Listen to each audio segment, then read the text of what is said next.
There's nothing that prepares you for losing a child. When Frank Delaney buried his daughter, he thought his world had ended, until he looked into the eyes of 8-year-old Lily and realized hers was just beginning. With their last dollar, they bought a beaten-up RV from a junkyard. It was rusty, full of bullet holes, and looked like it belonged in a scrap heap.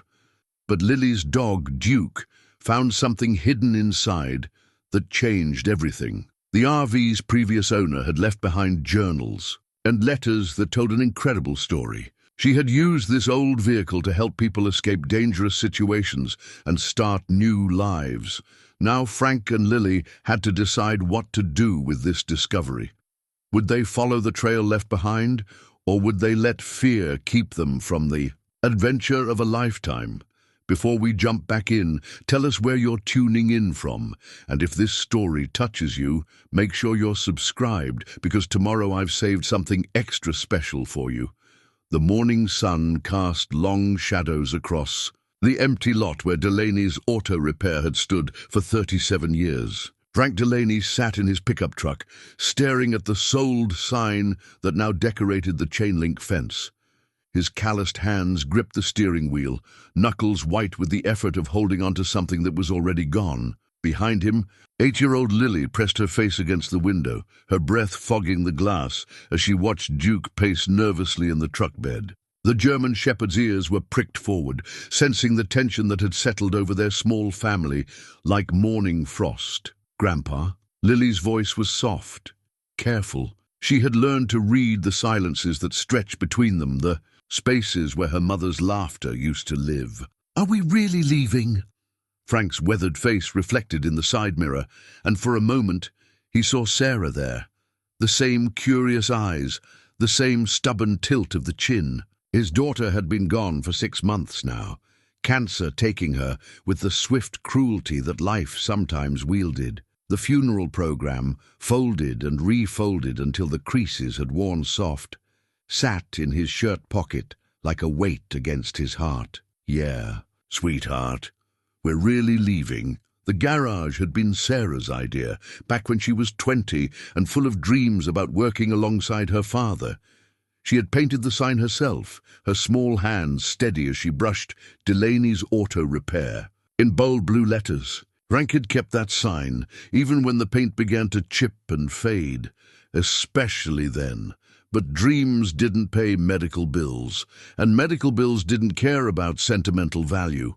The garage, the house, even most of their belongings, everything, had been sold to cover what insurance wouldn't touch, what remained fit into the bed of Frank's 1995 Ford pickup, 2 suitcases, a toolbox that had belonged to his father, and Duke's worn blanket that still smelled faintly of Sarah's perfume.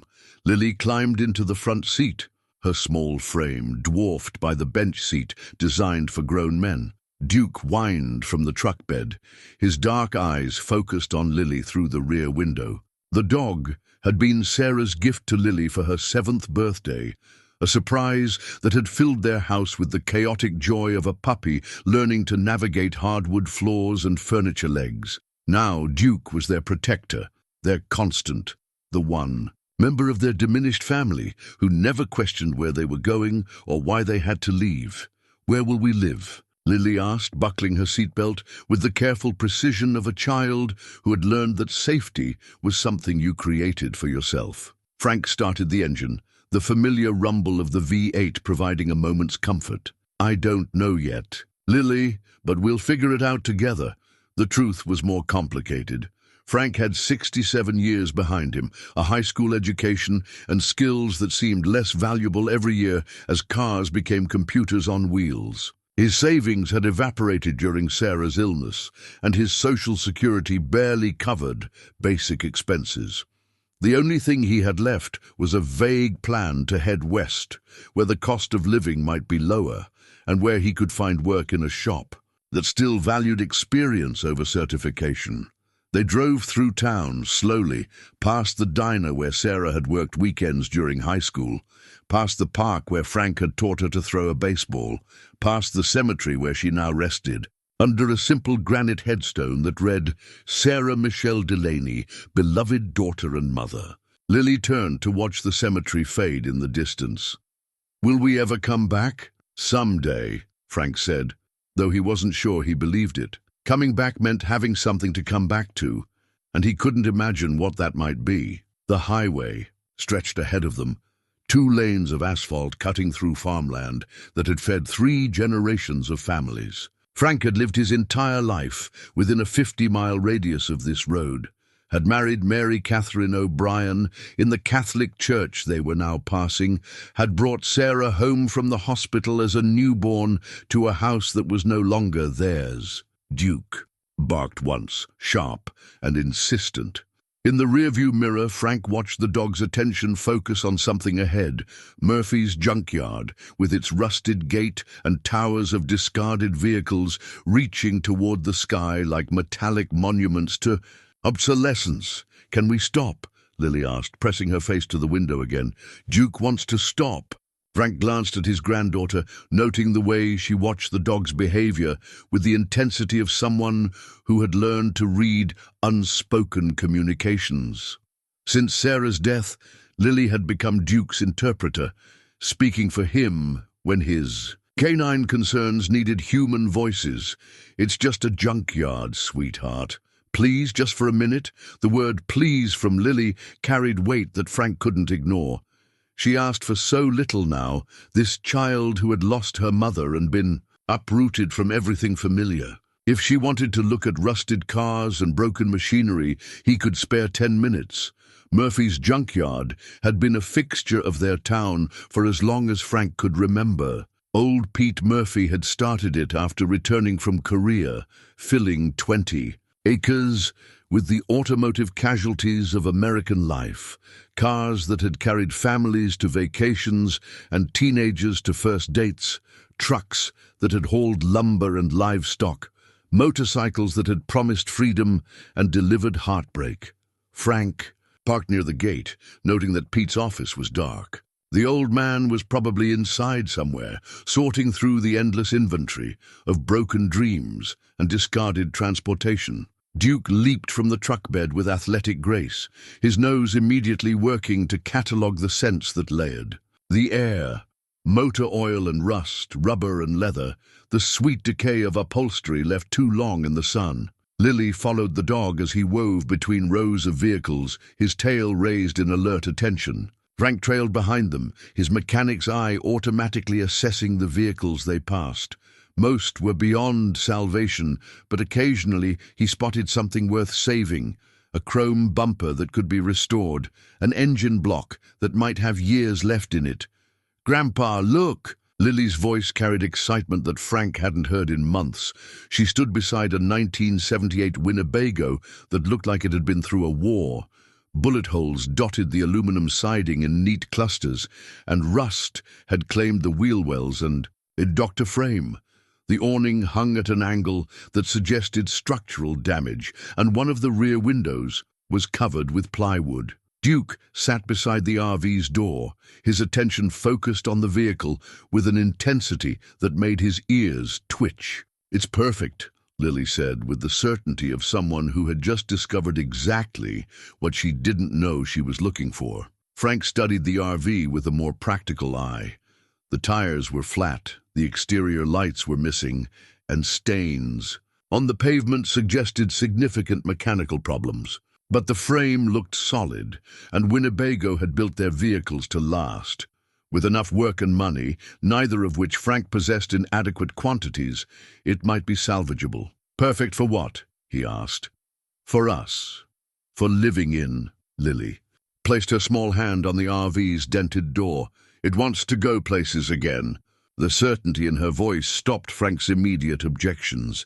This child, who had watched her mother die and her world disappear, was talking about the future with the kind of hope he had forgotten how to feel. Pete Murphy emerged from behind. A stack of truck tires, his coveralls stained with decades of honest work. He was older than Frank by a few years, his hair completely white now, but his handshake was still firm. "Frank Delaney, heard about the garage. Sorry for your troubles." Thank you, Pete. Frank gestured toward Lily in the RV. My granddaughter seems to have fallen in love with your Winnebago. Pete studied Lily, who was walking around the RV with Duke at her side, both of them examining it with the serious attention of potential buyers. That old thing's been here for 5 years now.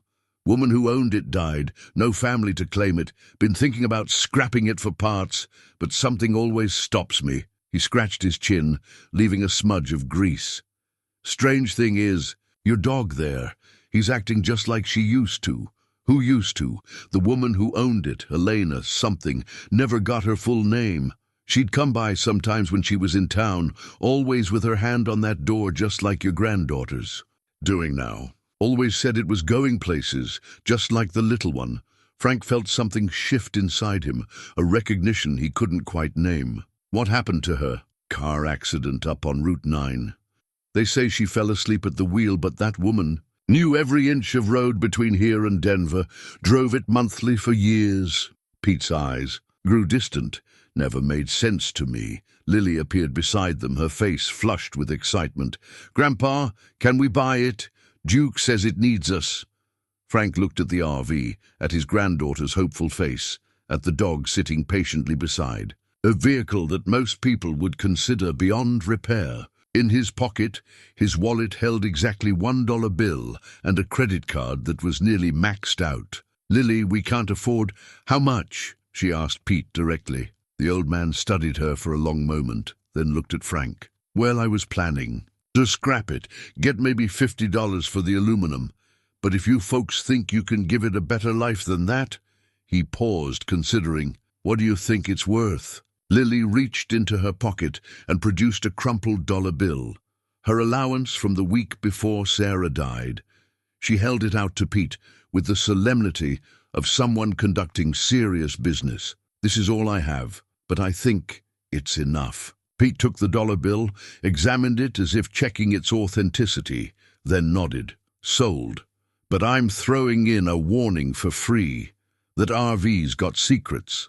Elena mentioned it more than once, said it carried stories that needed finishing. Frank stared at his granddaughter, at the RV that now apparently belonged to them, at the dollar that had just changed their lives in ways he couldn't yet imagine. Sometimes the most important decisions weren't really decisions at all. Sometimes they were surrenders disguised as choices, moments when life swept you forward, whether you felt ready or not. I'll need to get it running, Frank said, already calculating what basic repairs might be possible with his limited resources. Take your time, Pete said. I'll leave it right where it sits until you're ready to move it. As they walked back to the pickup truck, Lily skipped ahead with Duke bounding beside her.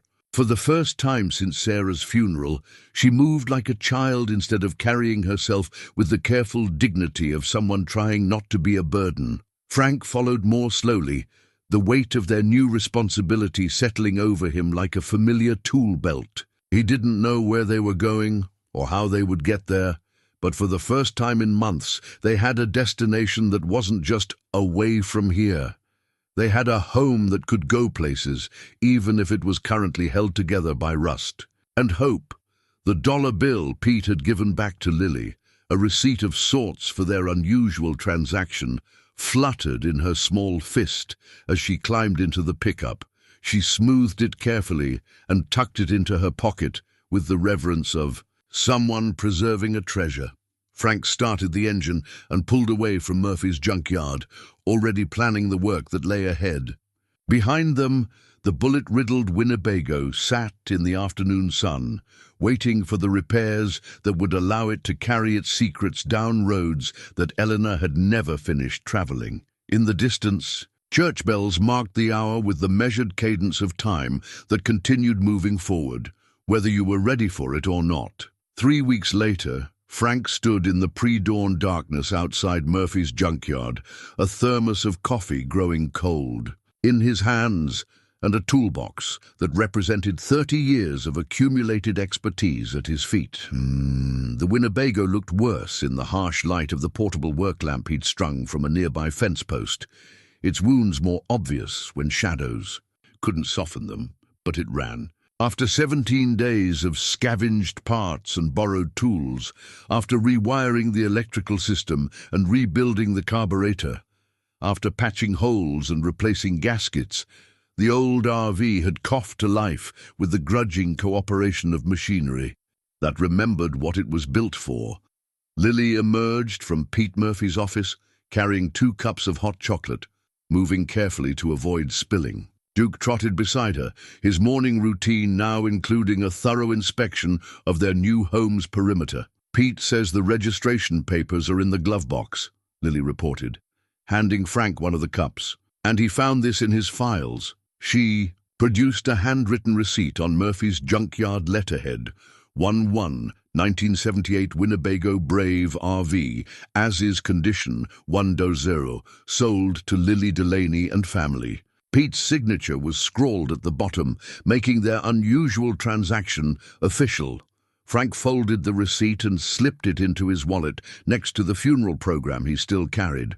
Some pieces of paper held more weight than their physical presence suggested. "You sure about this, sweetheart?" Frank asked, though he already knew her answer. For 3 weeks, Lily had spent every afternoon at the junkyard, sitting beside the RV with Duke while Frank worked.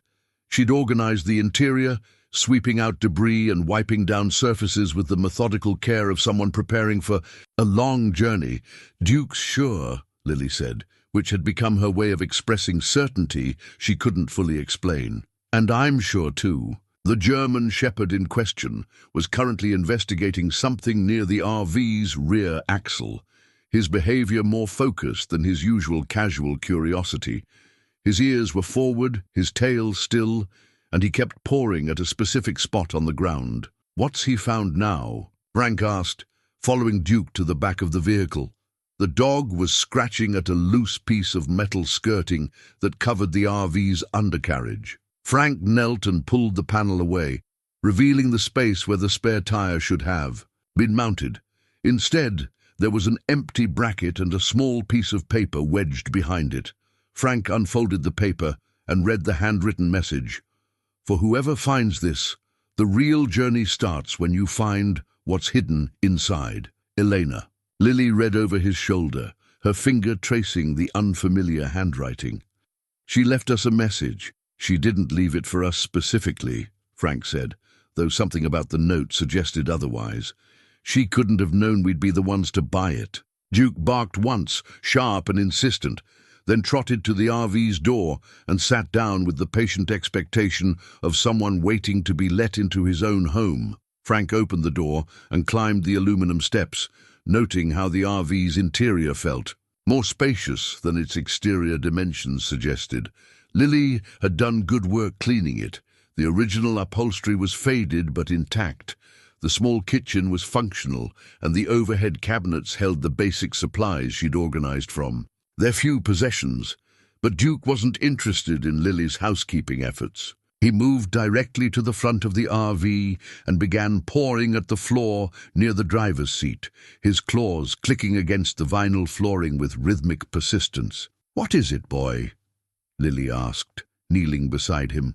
Frank joined them, running, his hands over the floor where Duke's attention was focused. The vinyl was original to the RV, installed in 1978 and worn smooth by decades of foot traffic. But in one section, the edges didn't quite align properly, as if the flooring had been removed and replaced. Using a screwdriver from his toolbox, Frank pried up the corner of the vinyl. Underneath, instead of the plywood subfloor he expected, was a piece of aluminum sheeting cut to fit precisely, and underneath that, carved into the original wood floor, was a rectangular compartment about the size of a shoebox. "She made a hiding place," Lily whispered. Frank lifted the aluminum panel completely, revealing the hidden compartment Elena had created. Inside were 3 leather-bound journals, a manila envelope thick with photographs, and a bundle of letters, tied with a red ribbon. Everything was wrapped in plastic, protected from moisture and time. Duke's tail wagged for the first time that morning, a satisfied acknowledgement that they had found what he'd been trying to show them. Frank lifted out one of the journals and opened it to the first page. Elena's handwriting was careful and precise. This RV has carried people to safety for 7 years. If you're reading this, then either I'm gone or someone needs to continue the work. Either way, the roads are waiting. The entry was dated 5 years earlier, just months before the accident that killed Elena. As Frank read further, the journal revealed a hidden world of safe houses and secret routes, of women and children who needed to disappear from dangerous situations, of a network that Elena had built, one rescued life at a time. Lily opened the manila envelope and spread the photographs on the small dinette table. They showed Elena with different people at various locations, truck stops, diners, motel parking lots. In every photo, she stood beside the same bullet-riddled Winnebago, her arm around people who looked like they were carrying invisible weights. She helped people, Lily said, studying a photo of Elena with a young woman holding a toddler. Like the Underground Railroad we learned about in school, Frank nodded, understanding beginning to crystallize as he read more of Elena's entries. The RV hadn't been damaged by random violence. The bullet holes were evidence of the dangerous work Elena had done, transporting people away from situations where their lives were threatened. The bundle of letters told stories of gratitude and new beginnings. Women who had escaped abusive husbands, teenagers who had fled dangerous homes, families who had needed to disappear from threats that law enforcement couldn't adequately address. Each letter thanked Elena for providing transportation to safety, for being the bridge between their old lives and new possibilities. "Look at this," Lily said, holding up a letter written on stationery from a Denver women's shelter. "It's from someone named Maria. She says Elena saved her life, and now she works at the shelter helping other women." Frank read over Lily's shoulder. "Elena, I wanted you to know that my daughter started first grade this week. She's safe now and happy, and she doesn't remember the man who used to hurt us. Thank you for giving us the chance to start over. The RV you drove looked like it had been through a war, but it felt like the safest place in the world. If you ever need anything, we're here. Love, Maria and Isabella." The letter was dated 3 months before Elena's accident. Duke had settled onto his bed near the door, his attention now calm and satisfied. His work was done. He had led them to Elena's secret, and now the humans could decide what to do with the responsibility. Frank closed the journal and looked around the RV with new eyes. This wasn't just a used vehicle they'd purchased for $1. It was a mobile sanctuary that had carried people to safety, a piece of equipment in a network dedicated to protecting the vulnerable. "What do we do now?" Lily asked. Frank considered the question while studying the contents of Elena's hidden compartment. They had planned to drive west, to find somewhere cheap to live while he looked for work. It was a simple plan born of necessity, designed to stretch their limited resources as far as possible. But Elena's journal suggested a different kind of journey, one with specific destinations and purposes that extended beyond their immediate needs. The network she had built was documented in detail: safe houses, contact numbers, routes that had been tested and proven secure. "I think," Frank said slowly, "we need to understand what Elena was doing before we decide anything else." Lily nodded with the serious consideration of someone who understood that they had inherited more than a vehicle. They had inherited a responsibility to people they didn't know, people who might still need the services that Elena had provided. Pete Murphy appeared in the doorway, his morning coffee steaming in the cool air. "Found what you were looking for?" Frank gestured to the contents spread across the table. Elena left quite a collection behind. Pete examined the photographs and letters with the careful attention of someone who understood that some discoveries changed everything. "She was a good woman, quiet but good. Always said she was just passing through, but she kept coming back." "Did you know what she was doing?" Lily asked. "Suspected. Woman doesn't get bullet holes in her RV from normal travel." Pete sat down across from them, his weathered hands wrapped around his coffee cup. "But it wasn't my business to ask questions. Sometimes the best help you can give someone is to not ask questions." Frank understood the wisdom in Pete's approach, the kind of discretion that allowed necessary work to continue without unnecessary complications. But now they needed to ask questions, needed to understand the full scope of what Elena had built. "Pete," Frank said, "if we decided to continue Elena's work, hypothetically, where would we start?" The old man studied Frank's face, reading something there that satisfied him. "Elena always said the road would choose its own travelers. Looks like it chose you." He stood and walked to the door, pausing to look back at them. "There's a diner in Colorado Springs. Woman named Rosa runs it. Elena always said Rosa knew which way the wind was blowing." As Pete's footsteps faded across the junkyard, Frank and Lily sat in the silence of their newly inherited responsibility. Outside, the morning sun climbed higher, burning off the dew and warming the air that carried the scent of motor oil and possibility. Duke stretched and yawned, then moved to the driver's seat and looked out the windshield as if he could see the roads that waited ahead. "Colorado Springs isn't that far," Lily said. Frank nodded, understanding that their destination had just become more specific than somewhere west. They would drive to Colorado Springs, find Rosa's diner, and learn what Elena's network needed from its new guardians. The dollar bill receipt crinkled in Lily's pocket as she moved to help Frank organize Elena's materials.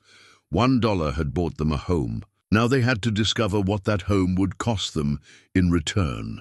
The Winnebago handled the interstate better than Frank had expected, settling into a steady cruise that ate up miles without complaint. They had been driving for 6 hours, crossing from familiar farmland into the rolling terrain that marked the beginning of the American West, when the first mechanical problem announced itself. A grinding sound from the rear axle, subtle at first but growing more insistent, finally forced Frank to pull into a truck stop outside Topeka. Lily and Duke explored the adjacent dog park, while Frank crawled under the RV with a flashlight, diagnosing what he hoped was a simple bearing problem. It wasn't simple, and it wasn't cheap. The repair shop adjacent to the truck stop quoted him $400 for parts and labor, money they didn't have, for a trip they were still learning to justify. Frank sat on the curb outside the garage, watching Lily teach Duke to weave between the orange traffic cones someone had left in the parking lot, and wondered if Elena's hidden compartment contained any practical advice about funding mobile rescue operations. "Having some trouble." The voice belonged to a woman in her 60s, her grey hair pulled back in a practical ponytail, and her hands stained with the kind of grease that spoke of real mechanical experience. Frank looked up from his calculations. "Rear axle bearing. Shop says $400 to fix it." The woman, whose name tag identified her as Beth, nodded knowingly. "Those old Winnebagos are solid, but when they break down, they don't do it halfway." She studied the RV with the assessing gaze of someone who had spent decades solving other people's automotive problems. "You know, there might be another option." Beth led Frank to a bay behind the main garage where she kept her personal projects, vehicles that weren't quite ready for the scrapyard, but needed more work than their owners could afford. Among them was a 1976 Winnebago that had been gutted for parts. "Axle assembly's still good on this one," Beth said, running her hand along the rear of the abandoned RV. "If you don't mind getting dirty and doing the work yourself, I'll sell you the parts for $50 and let you use the bay overnight." Frank examined the donor vehicle, noting that its axle components were not only functional, but appeared to be in better condition than what his RV currently carried. $50 was manageable. Working through the night was preferable to spending money they needed for fuel and food. "Deal," Frank said. As the sun set over the Kansas plains, Frank worked beneath the Winnebago, while Lily organized Elena's materials on the picnic table outside the garage. Duke maintained his position as supervisor, alternating his attention between Frank's progress and Lily's discoveries. "Grandpa, listen to this," Lily called, reading from one of Eleanor's journals. "It's from 4 years ago. She picked up a woman named Carmen at a bus station in Denver. The woman had been hiding from her ex-husband for 3 months, but he found her again. Elena drove her all the way to a women's shelter in Portland. Frank paused his work, wiping sweat from his forehead with a shop rag. "That's a long drive." 2 days, Lily said, consulting Eleanor's detailed notes. "And look," she wrote down every place they stopped, every person they met, even what kind of gas mileage the RV got on different types of roads. Frank slid out from under the RV and joined Lily at the picnic table, noting how Eleanor had documented her journeys with the thoroughness of someone who understood that details could mean the difference between safety and danger. The journal entry included a hand-drawn map showing the route from Denver to Portland, with notes about which truck stops were safe for overnight parking and which towns had police departments that asked too many questions. Gas stations were marked with symbols indicating whether the attendants were helpful or suspicious, and truck stops were rated for cleanliness, security, and the likelihood of finding other travelers who minded their own business. She was thinking about the next person, Frank realized. Every trip she made, she was collecting information for whoever might need it later.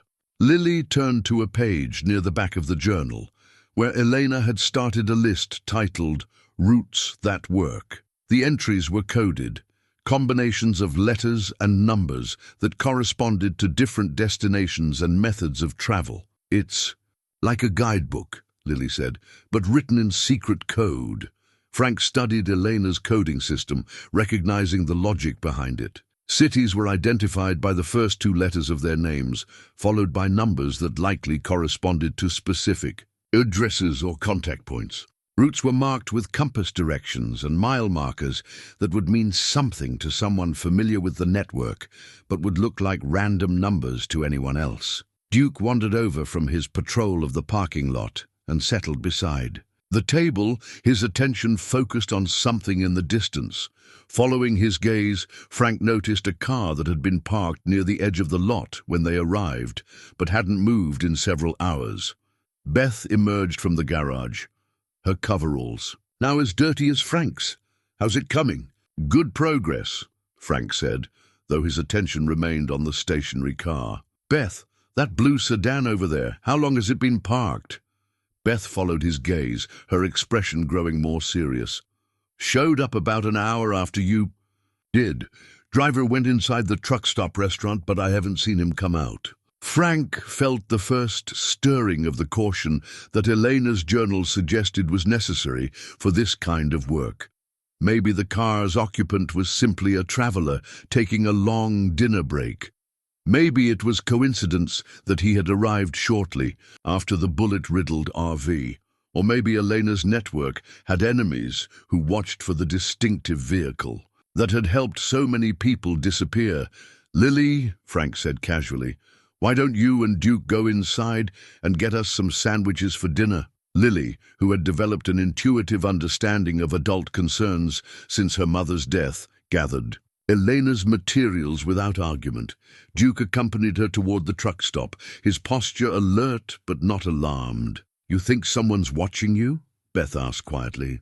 "I think Elena's RV might have a reputation that extends beyond helping people," Frank said, continuing to work on the axle assembly while keeping the sedan in his peripheral vision. Beth nodded, understanding immediately. "Woman who owned that RV before you? I remember her stopping here a few times over the years. Always paid cash, always seemed like she was looking over her shoulder." Frank tightened the last bolt on the new bearing assembly and slid out from under the RV. The repair was complete, but the blue sedan hadn't moved. "There's a back exit from this lot," Beth said, reading Frank's thoughts. "Connects to the state highway about 2 miles down the road. If you leave through there, you can get back on the interstate without passing whoever's waiting in that car." Frank appreciated both Beth's observation skills and her willingness to help strangers avoid potential problems. "What do I owe you?" "For the parts? $50, like we agreed. But let me give you some advice for free. That RV you're driving has helped a lot of people over the years. That means it's also made some enemies. You might want to be careful about who knows where you're headed. Lily returned with sandwiches and sodas, Duke trotting beside her with the satisfied air of someone who had successfully completed a reconnaissance mission. As they loaded back into the RV, Frank noted that the blue sedan's occupant was now visible through the restaurant window, sitting at a booth with a clear view of the parking lot. Frank started the RV and drove toward the back exit. Beth had indicated, taking a route that kept them out of the sedan's line of sight. As they merged back onto the interstate, he watched the rearview mirror until he was satisfied they weren't being followed. "Was that man watching us?" Lily asked, demonstrating the perceptiveness that sometimes surprised Frank with its accuracy. "Maybe. Elena's work might have made some people angry." Lily nodded with the serious consideration of someone who was beginning to understand that their journey carried risks as well as purposes. She opened Elena's journal to a page she had bookmarked earlier. "Elena wrote something about this," she said. "She says that people who hurt others don't like it when their victims disappear. They take it personally." Frank adjusted the rearview mirror and settled the RV into the right lane, planning to drive through the night to put more distance between them and whoever might have been watching. The plains stretched ahead of them under a canopy of stars that seemed brighter and more numerous than they had in the light-polluted sky above their old town. "Read me more of Elena's notes," Frank said. "I want to understand what we're getting into before we get there." As Lily's voice filled the RV with Elena's careful observations about routes and risks, Frank realized that their education in mobile rescue work had officially begun. They were no longer just driving toward a new life. They were learning to navigate a hidden world where helping others required constant vigilance and where a dollar's worth of hope could carry responsibilities that stretched across state lines and into the shadows where desperate people waited for someone to show them the way home. Rosa's diner sat at the junction of two state highways outside Colorado Springs, its neon sign flickering in the pre-dawn. Darkness like a lighthouse beacon for travelers who needed more than just food and fuel. Frank parked the Winnebago in the back corner of the lot, away from the main traffic, but with clear sight lines to both highway approaches. A parking strategy he'd learned from Elena's journals during their 2-day drive across Kansas and eastern Colorado. Lily had spent those miles reading Elena's entries aloud, her young voice giving life to stories of midnight rescues and carefully planned disappearances.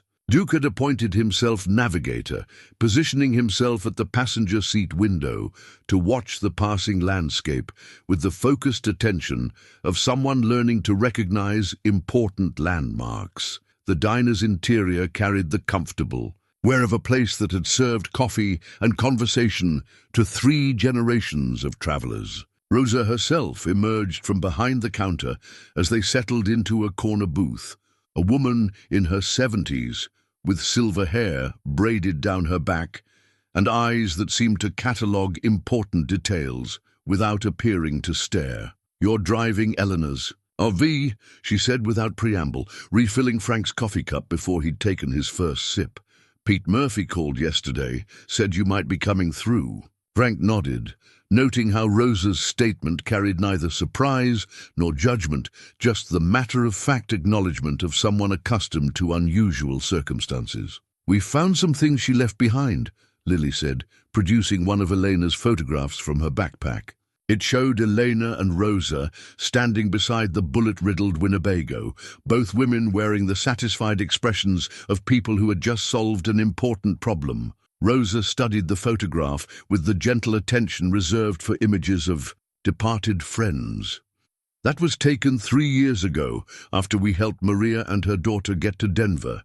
Elena always took pictures when a job went well, said it helped her remember that the work mattered." She sat down across from them, her movements carrying the careful precision of someone whose joints had earned their stiffness through decades of hard work. "Pete said you found Elena's compartment. You read her journals?" "Some of them," Frank said. "Enough to understand what she was doing." "Good.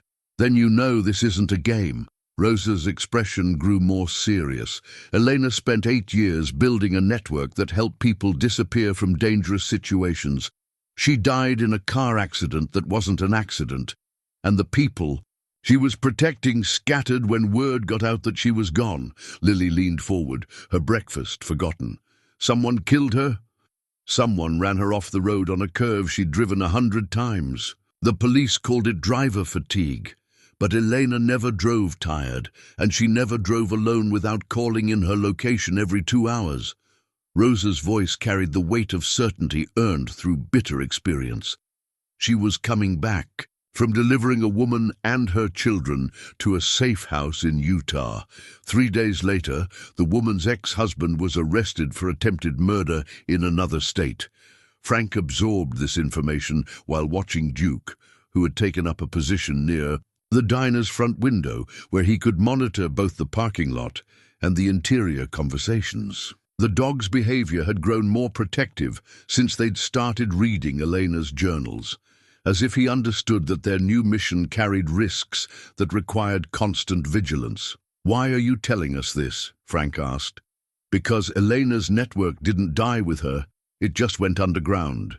There are still safe houses, still people who need help getting from dangerous places to secure ones. But without Elena's RV making regular runs, the system has been operating at maybe 20% capacity." Rosa stood and walked to the diner's back office, returning with a manila folder thick with papers. "These are requests that came in during the last 6 months. Women trying to escape abusive situations, teenagers aging out of foster care who need transportation to places where they won't end up on the streets, families who witness crimes and need to relocate before the trials." Frank opened the folder and found dozens of handwritten letters, typed forms, and photocopied documents, all requesting the kind of help that Elena had provided. Each case included enough detail to break his heart. A mother with 2 small children hiding in a shelter in Denver, needing safe transport to her sister's house in Oregon. A 17-year-old girl whose foster family had turned violent, asking for help reaching a program for emancipated minors in California. An elderly man whose testimony against a drug operation had earned him death threats, needing to disappear. Until the trial concluded. "There are so many," Lily whispered, reading over Frank's shoulder. Elena handled maybe 1 case a month, sometimes 2 if they were on similar routes. She had to be careful. Too much activity would have attracted the wrong kind of attention. Rosa refilled their coffee cups, her movements automatic, while her attention remained focused on their conversation. But even 1 case a month made a difference to the people who needed help. Frank closed the folder, understanding that Rosa was offering them more than information. She was offering them Elena's mission, complete with its dangers and responsibilities. "We don't know anything about this kind of work," Frank said. Elena didn't either when she started. She was a social worker who got tired of watching the system fail people who needed protection. Rosa gestured toward the parking lot where the Winnebago sat in the morning sun, its bullet holes visible, but somehow less ominous in daylight. She learned by doing, and she documented everything so that whoever came after her wouldn't have to start from scratch. Lily had been studying the requests with the focused attention she brought to important decisions. How do we know which ones are real? How do we know we won't be helping the wrong people? Rosa smiled for the first time that morning, her expression warming with approval. Elena asked the same question. "The answer is that you never know for certain, but you develop instincts. You learn to verify stories, to check with shelters and social workers, to look for the details that liars usually get wrong." She pulled a business card from her apron pocket and placed it on the table. "This woman is Detective Carmen Rodriguez with the Colorado Springs PD. She worked with Elena on cases that involved criminal activity. She can help you distinguish between legitimate rescue requests and potential traps." Frank picked up the card, noting that it was worn smooth at the edges, as if it had been handled frequently. Elena trusted law enforcement. Elena trusted Carmen. "Rodriguez, that's different." Rosa's expression grew more cautious. "Not every police officer understands that sometimes people need to disappear for their own safety, even when it complicates ongoing investigations. Carmen does. Duke left his post at the window and approached their table, his attention focused on something outside. Through the window, Frank could see a Colorado State Patrol cruiser pulling into the parking lot, its occupant making the casual inspection that officers routinely performed when checking on businesses along their routes. "Relax," Rosa said, noting Frank's tension. "That's Officer Martinez. He stops by most mornings for coffee and to make sure I'm not having any trouble with the overnight truckers." The patrol officer entered the diner, exchanging pleasantries with Rosa and nodding politely to Frank and Lily before settling at the counter with his coffee and the morning newspaper. His presence felt routine rather than threatening, but Frank remained aware that their conversation was now being conducted within earshot of law enforcement. Rosa seemed to understand his caution. Elena used to sit in that same booth, reading those same requests.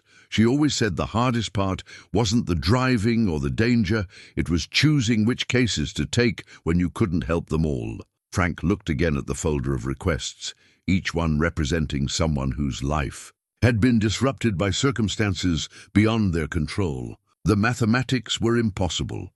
Too many people needing help, too few resources to provide it, too much risk involved in trying.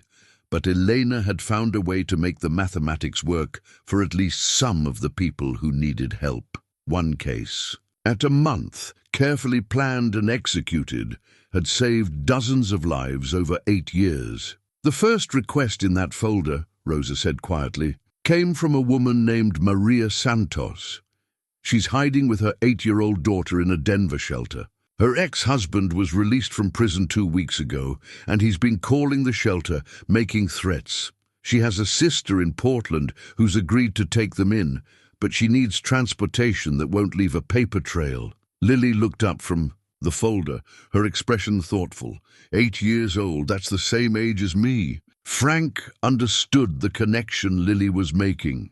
The recognition that the people in Elena's requests weren't abstract cases, but real families facing the same kind of sudden upheaval that had changed their own lives. "We need to think about this," Frank said, though he could already feel his resistance weakening in the face of specific human need. "Of course," Rosa said, "but don't think too long. Maria's ex-husband is getting closer to finding her, and the shelter can only keep her location secret for so long." As they prepared to leave the diner, Rosa handed Lily a small wrapped package. "Elena always carried these," she said, "emergency supplies for people who had to leave their homes quickly." Lily unwrapped the package to find granola bars, bottles of water, a first aid kit, and a prepaid cell phone. The practical kindness of the gesture, food and water, and the ability to call for help, summarized everything Elena's work had represented. Outside in the RV, Frank started the engine, while Lily arranged Elena's journals and Rosa's folder of requests on the dinette table. Duke took his position at the passenger window, ready for whatever direction their journey might take next. "Grandpa," Lily said, "I think we should help Maria and her daughter." Frank looked at his granddaughter in the rearview mirror, noting the determined set of her jaw that reminded him so much of Sarah. 8 years old, and she was already learning to recognize when the right choice was also the hardest one. "It's dangerous work, Lily. Elena died doing it. Mama died in a hospital bed, and that wasn't dangerous at all," Lily said, with the stark logic of someone who had learned that safety was often an illusion.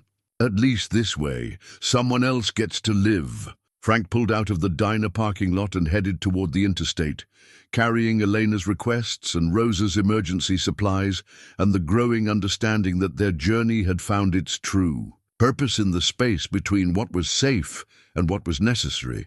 The abandoned barn sat 30 miles north of Denver, its weathered siding and sagging roof making it nearly invisible among the rolling prairie that stretched toward the distant mountains. Frank parked the Winnebago behind the structure, following Elena's hand-drawn map that marked this location as Safe House Dover 3, emergency use only. They had spent 2 days preparing for their first rescue mission.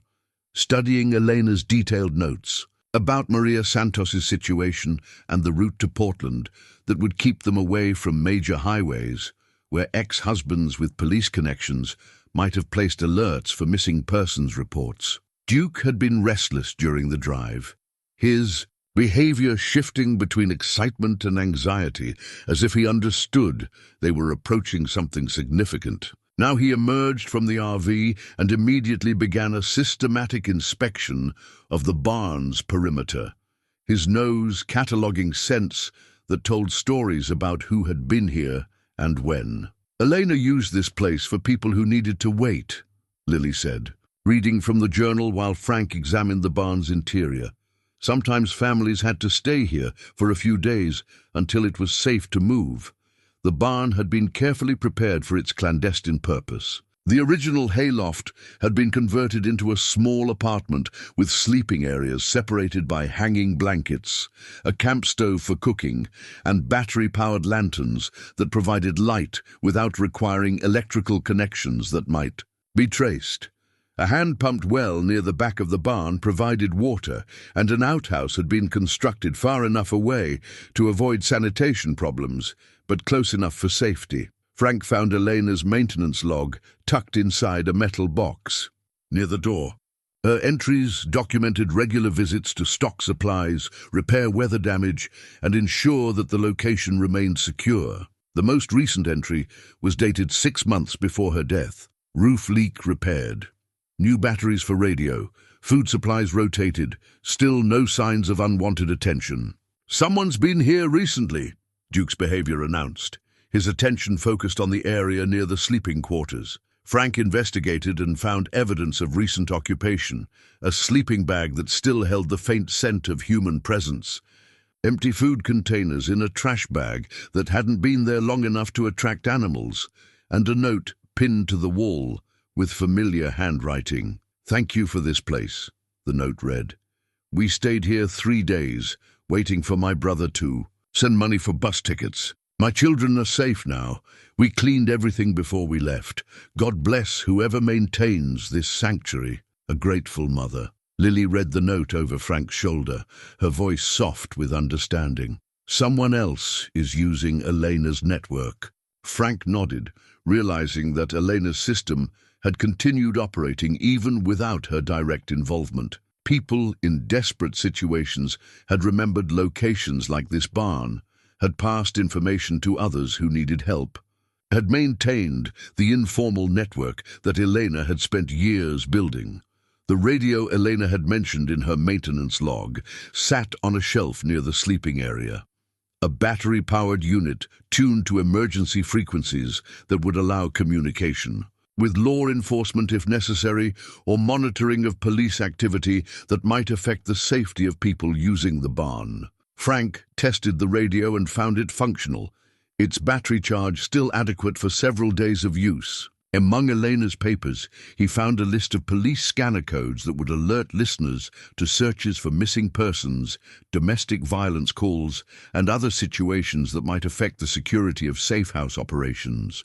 "We're learning to think like Elena," Frank realized, understanding how each element of her system had been designed to provide maximum safety for minimum risk. A sound outside brought Duke to immediate alert, the distant rumble of a vehicle approaching on the dirt road that led to the barn. Frank moved to the window and saw a battered pickup truck making its way carefully through the rutted track, its driver obviously familiar with the route but cautious about the destination. The truck stopped beside the Winnebago, and a woman in her 40s emerged, followed by 2 children who appeared to be around 10 and 12 years old. The woman's movements carried the hyper-vigilant tension of someone accustomed to looking over her shoulder, and the children stayed close to her side with the practiced wariness of people who had learned that strangers could represent either help or danger.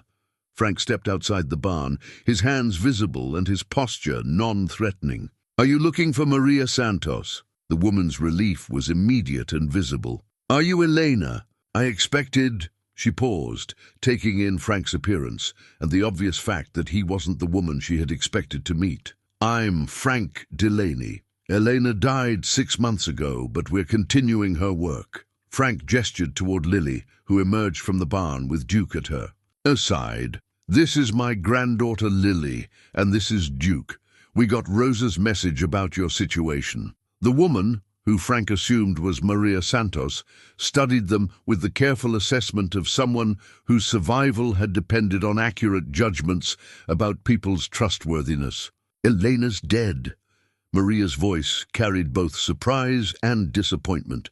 Rosa didn't tell me that. Rosa probably wanted you to concentrate on getting here safely rather than worrying about changes in the plan, Lily said with the practical wisdom she had developed during her own experience with adults who sometimes withheld information to prevent additional worry. Maria's children, a boy and a girl who shared their mother's dark hair and cautious eyes, remained near the pickup truck, ready to retreat if the situation seemed dangerous.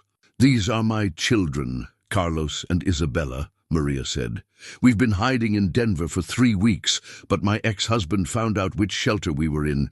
We need to get to Portland, to my sister's house, but I can't use regular transportation because he has connections with people who might be watching bus stations and airports. Frank understood the complexities of Maria's situation.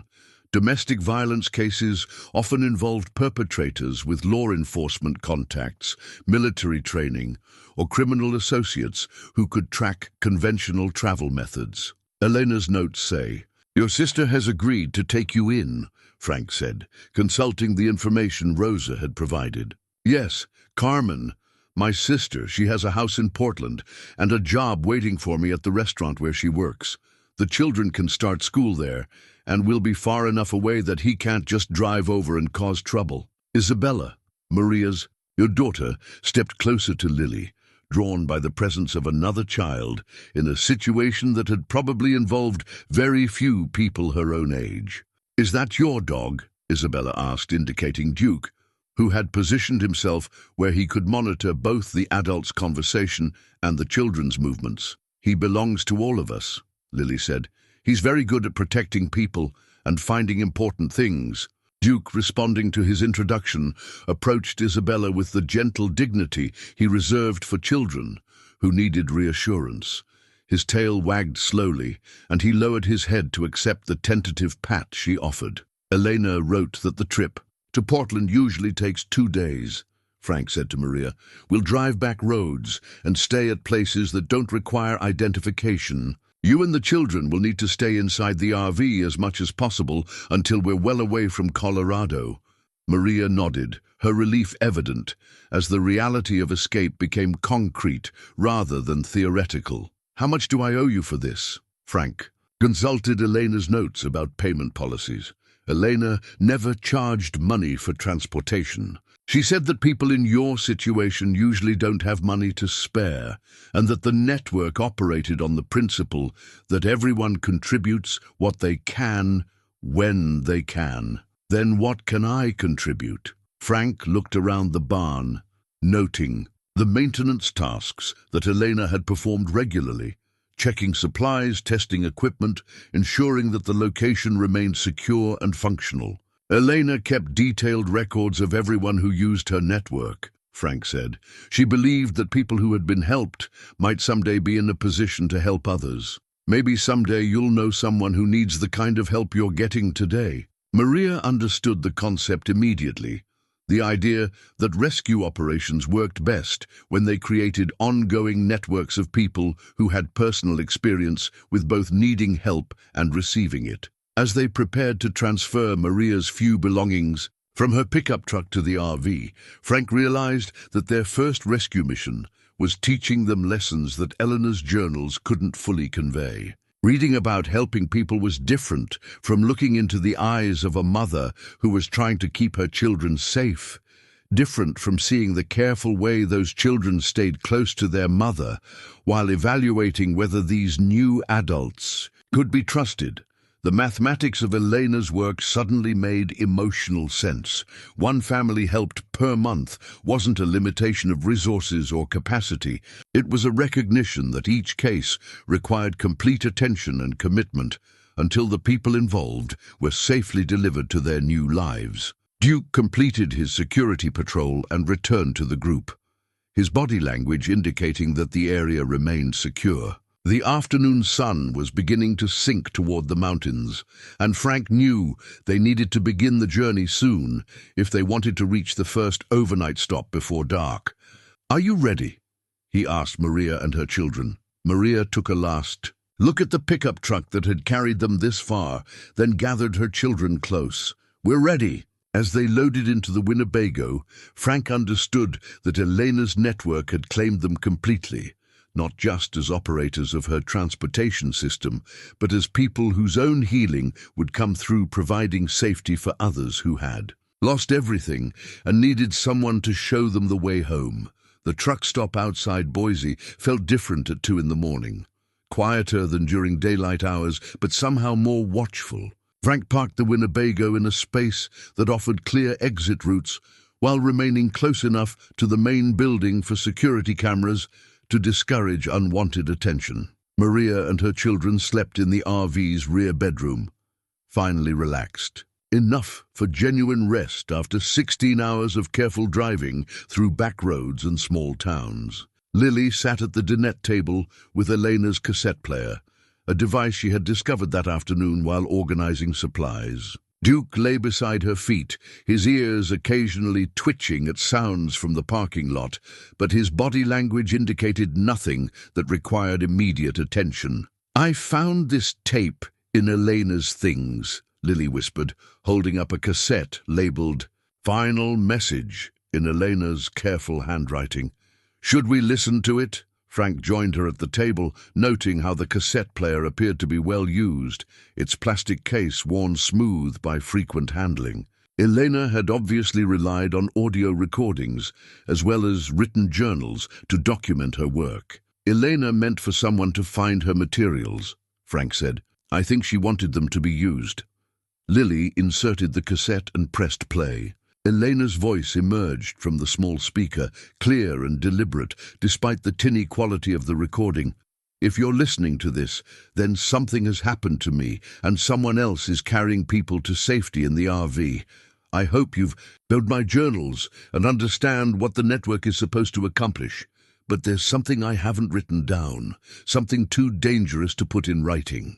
Frank and Lily exchanged glances, understanding that they were about to learn something that Elena had considered too sensitive for her detailed journals. Elena's recorded voice continued, "My daughter's name is Isabella Rodriguez.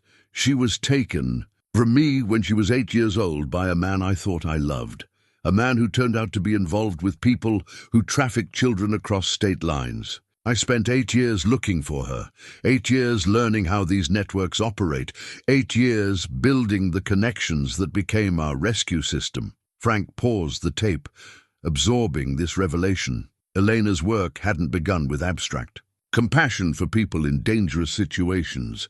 It had started with a mother's desperate search for her missing child. "That's why she helped so many children," Lily said, with the clarity that sometimes came with being 8 years old and understanding loss. "She was looking for her own daughter." Frank pressed play, and Elena's voice resumed. "6 months ago, I finally found Isabella. She's alive, she's safe, and she's working as a police detective in Colorado Springs. Her name now is Carmen Rodriguez, and she doesn't know that I'm her mother. The people who took her told her that I had abandoned her, and she grew up believing that lie." The recording paused, and they could hear Elena taking a deep breath before continuing. "Carmen has been investigating the same trafficking network that took her, but she doesn't know the connection. I've been sending her anonymous tips for 2 years, helping her build cases against the people who destroyed our family. But I've never told her who I am, because I was afraid it might compromise her police work." Frank understood Elena's dilemma. Revealing herself to a daughter who had been told she was abandoned might have damaged the police investigations that were finally making progress against the criminal network. "There's evidence hidden in the RV," Elena's voice continued. "Photographs, documents, testimony from people I've helped who witnessed trafficking operations. It's enough to bring down the main network, but it needs to be delivered to someone who can use it properly. If something happens to me, please find Carmen Rodriguez and give her this evidence. Tell her that her mother spent 8 years trying to find her, and that every person we helped was a step toward getting justice for what was done to our family." The cassette clicked off, leaving Frank and Lily in the quiet hum of the truck stops, fluorescent lights, and the distant sound of highway traffic. "She never got to give Carmen the evidence," Lily said. Frank nodded, understanding that Eleanor's death had left crucial information uncommunicated and important work unfinished. The car accident that killed Elena had also prevented her from reuniting with her daughter and completing her investigation of the trafficking network. "Where do you think the evidence is hidden?" Lily asked. Frank considered the RV's layout, thinking about spaces that Elena might have used for storing materials too sensitive for the compartment they had already discovered. The vehicle had been thoroughly searched by Pete Murphy before he sold it, but Pete had been looking for valuable items to remove, not for evidence that might be deliberately concealed. Duke's behavior provided a clue. The dog had been investigating the RV's interior with more persistence than casual curiosity suggested. His attention had focused particularly on the area around the driver's seat and the engine compartment. "Tomorrow morning we'll take a closer look," Frank said, "but right now we need to concentrate on getting Maria and her children to Portland safely." Through the RV's window, Frank could see other vehicles in the truck stop parking lot. Long-haul semis whose drivers were taking their required rest breaks, a few passenger cars carrying families on vacation, and one van that had been parked in the same spot since their arrival. The van concerned him. It was positioned where its occupant could observe most of the parking lot, including their RV, and it hadn't moved during the 3 hours they had been at the truck stop. Elena's journals had warned about surveillance, about people who watched for the distinctive bullet-riddled RV that had helped so many families disappear. Frank woke Maria and explained the situation quietly, not wanting to alarm the children, but needing her to understand that they might need to leave quickly. "Is it him?" Maria asked, the him obviously referring to her ex-husband. "I don't know, it might be nothing, but Elena's tape mentioned that her network made enemies, and this RV is pretty recognizable." Maria nodded, gathering her children's belongings with the practiced efficiency of someone who had learned to be ready to run at short notice. Carlos and Isabella woke without complaint, their faces showing the resigned acceptance of children who had become accustomed to midnight departures and unexplained urgency. Frank started the RV's engine and pulled out of the parking space, taking a route that would let him observe the van without appearing to be specifically interested in it. As they drove past, he noted that the van's engine started immediately, suggesting that its occupant had been ready to follow them. "We're being followed," Frank said calmly, not wanting to panic his passengers, but needing them to understand the situation. Lily moved to the rear window, her small size allowing her to observe without being easily visible from outside. "It's staying about 4 cars behind us." Frank consulted Elena's route notes, looking for alternatives that would allow them to lose their tail without getting lost themselves. Elena had marked several locations where side roads provided opportunities to change direction or where truck stops offered multiple exit routes. "There's a rest area about 15 miles ahead," Frank said. "It has facilities on both sides of the highway, connected by an underpass. If we time it right, we can enter on one side and exit on the other." The maneuver worked. Frank drove into the westbound rest area, parked near the facilities building, then walked his passengers through the underpass to the eastbound side, where he had positioned the RV to pick them up. The pursuing van, committed to the westbound side, was unable to follow without making an obvious U-turn that would have revealed its intentions. As they drove east for several miles before turning north on a state highway that would eventually reconnect with their planned route, Frank realized that their education in Elena's work had just become considerably more practical. "Who do you think was following us?" Lily asked. "Could be Maria's ex-husband. Could be people who didn't like Elena's network. Could be someone else." "Entirely," Frank said. Elena's tape suggested that helping people escape dangerous situations makes you enemies among people who profit from those situations. Maria, who had been quietly comforting her children, looked up from the rear seating area. Elena talked about this, about how people who traffic others, who abuse families, who profit from keeping people trapped, they all have connections with each other. When you help someone escape, you're not just fighting one bad person, you're fighting a system. Frank understood that their simple plan to drive Maria and her children to Portland had just become more complicated. They weren't just providing transportation. They were participating in a larger conflict between people who helped others escape dangerous situations and people who had reasons to prevent those escapes. Duke, who had maintained his alert position throughout the evening's events, finally relaxed as they put more miles between themselves and their pursuit. His body language suggested that the immediate danger had passed, but his continued vigilance indicated that the overall situation required ongoing caution. The highway ahead was dark and empty, marked only by occasional lights from farmhouses and the distant glow of small towns. Frank settled the RV into a steady pace that would get them to Portland by the following evening, while avoiding the major highways where their distinctive vehicle might be easily spotted. In the cassette player, Elena's voice had been silenced, but her final message had given them new purposes beyond simply continuing her transportation network. They now carried evidence that could bring justice for trafficking operations, and they had a responsibility to deliver that evidence to a police detective who didn't know that the woman who had spent years building cases against criminals was, actually, her mother. The mathematics of Elena's work had just become significantly more complex.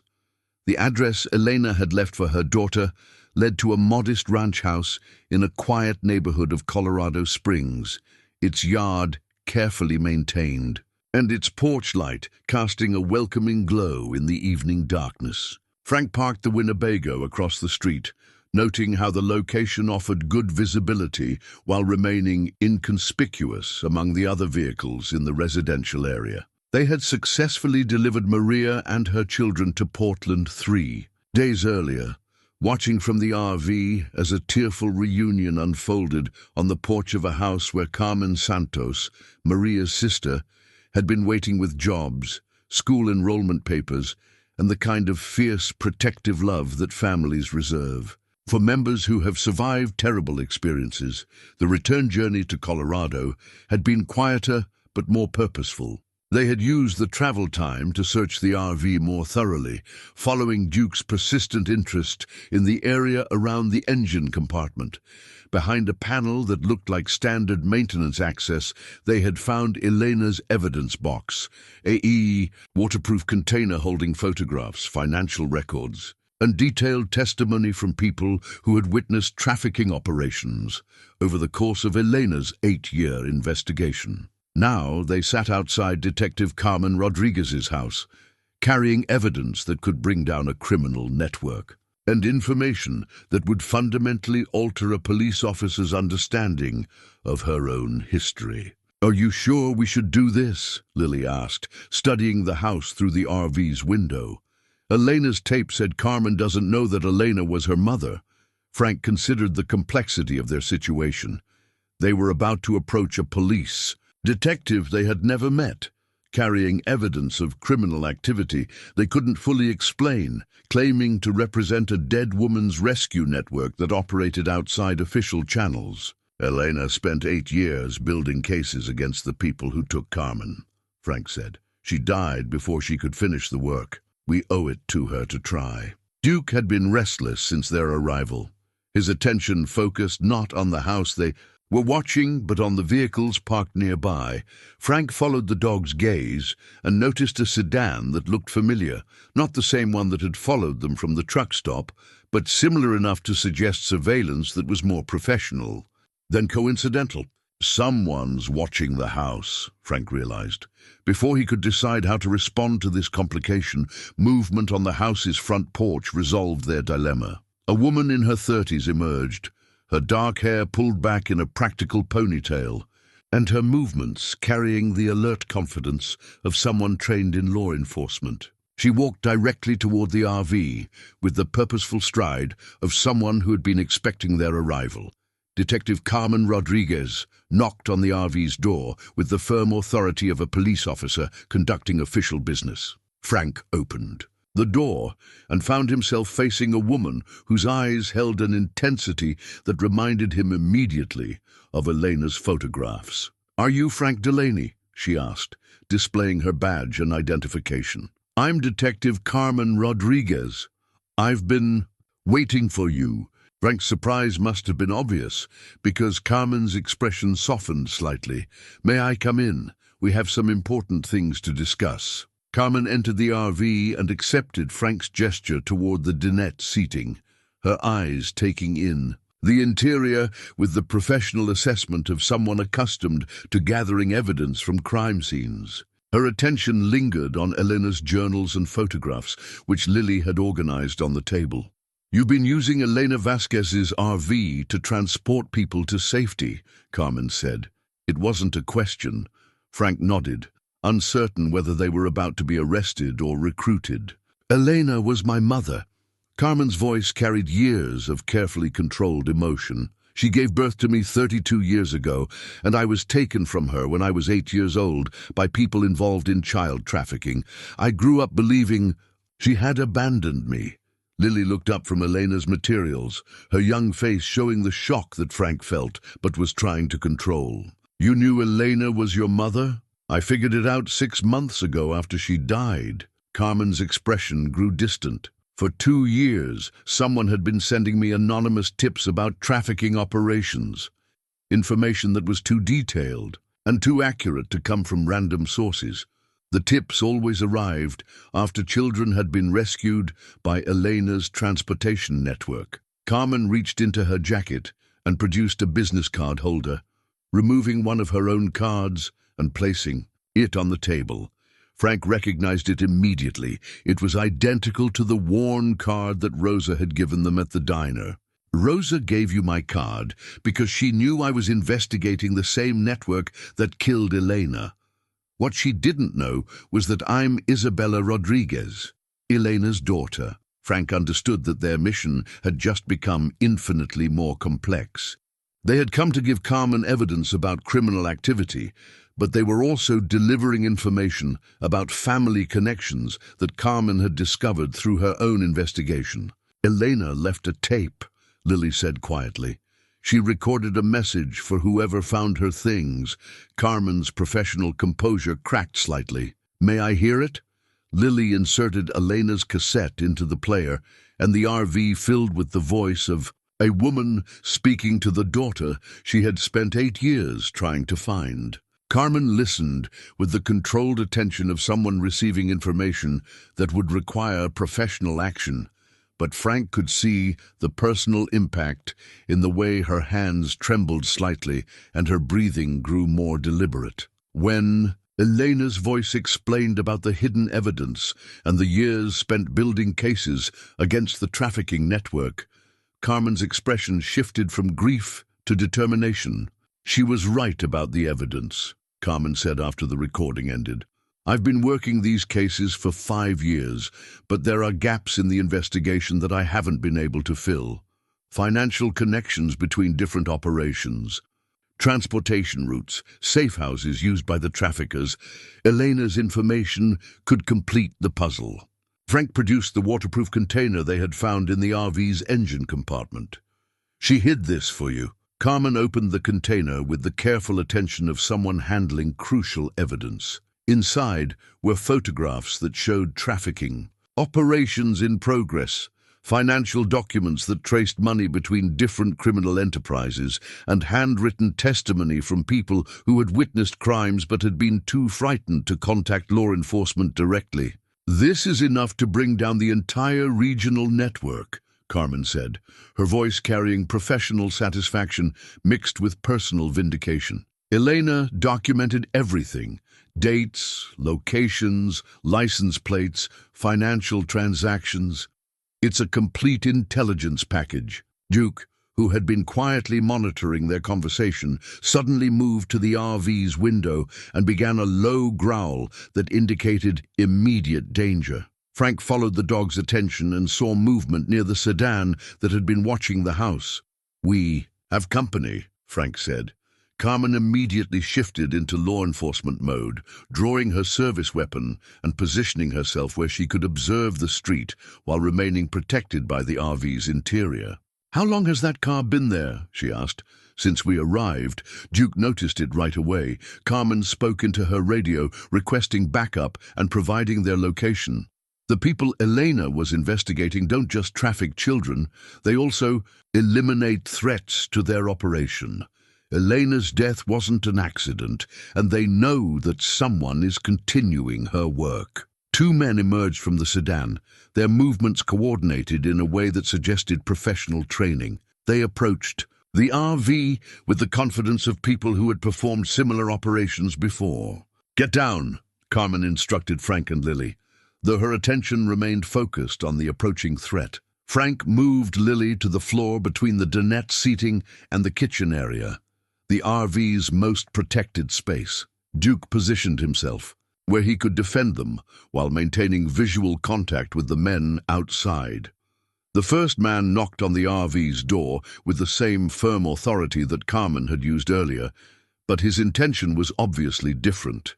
"Police," he announced, though Carmen's radio immediately contradicted this claim by reporting that no official law enforcement personnel had been dispatched to their location. Carmen spoke quietly into her radio, updating responding officers about the armed subjects who were impersonating police. Then she addressed the men outside. "This is Detective Carmen Rodriguez, Colorado Springs PD. You are not authorized law enforcement personnel. Identify yourselves and state your business." The response was immediate and violent. Gunfire that shattered the RV's windows and sent everyone inside diving for additional cover. Carmen returned fire while Frank shielded Lily with his body, and Duke took a protective position that blocked access to their hiding spot. The firefight lasted less than 2 minutes, ending when the distant sound of sirens announced the arrival of actual police backup. The two men retreated to their sedan and sped away, leaving behind bullet holes that joined the existing evidence of the RV's dangerous history. Carmen holstered her weapon and helped Frank and Lily emerge from cover, checking them for injuries, while maintaining her alert surveillance of the surrounding area. "Are you hurt?" she asked. Frank and Lily were shaken but uninjured.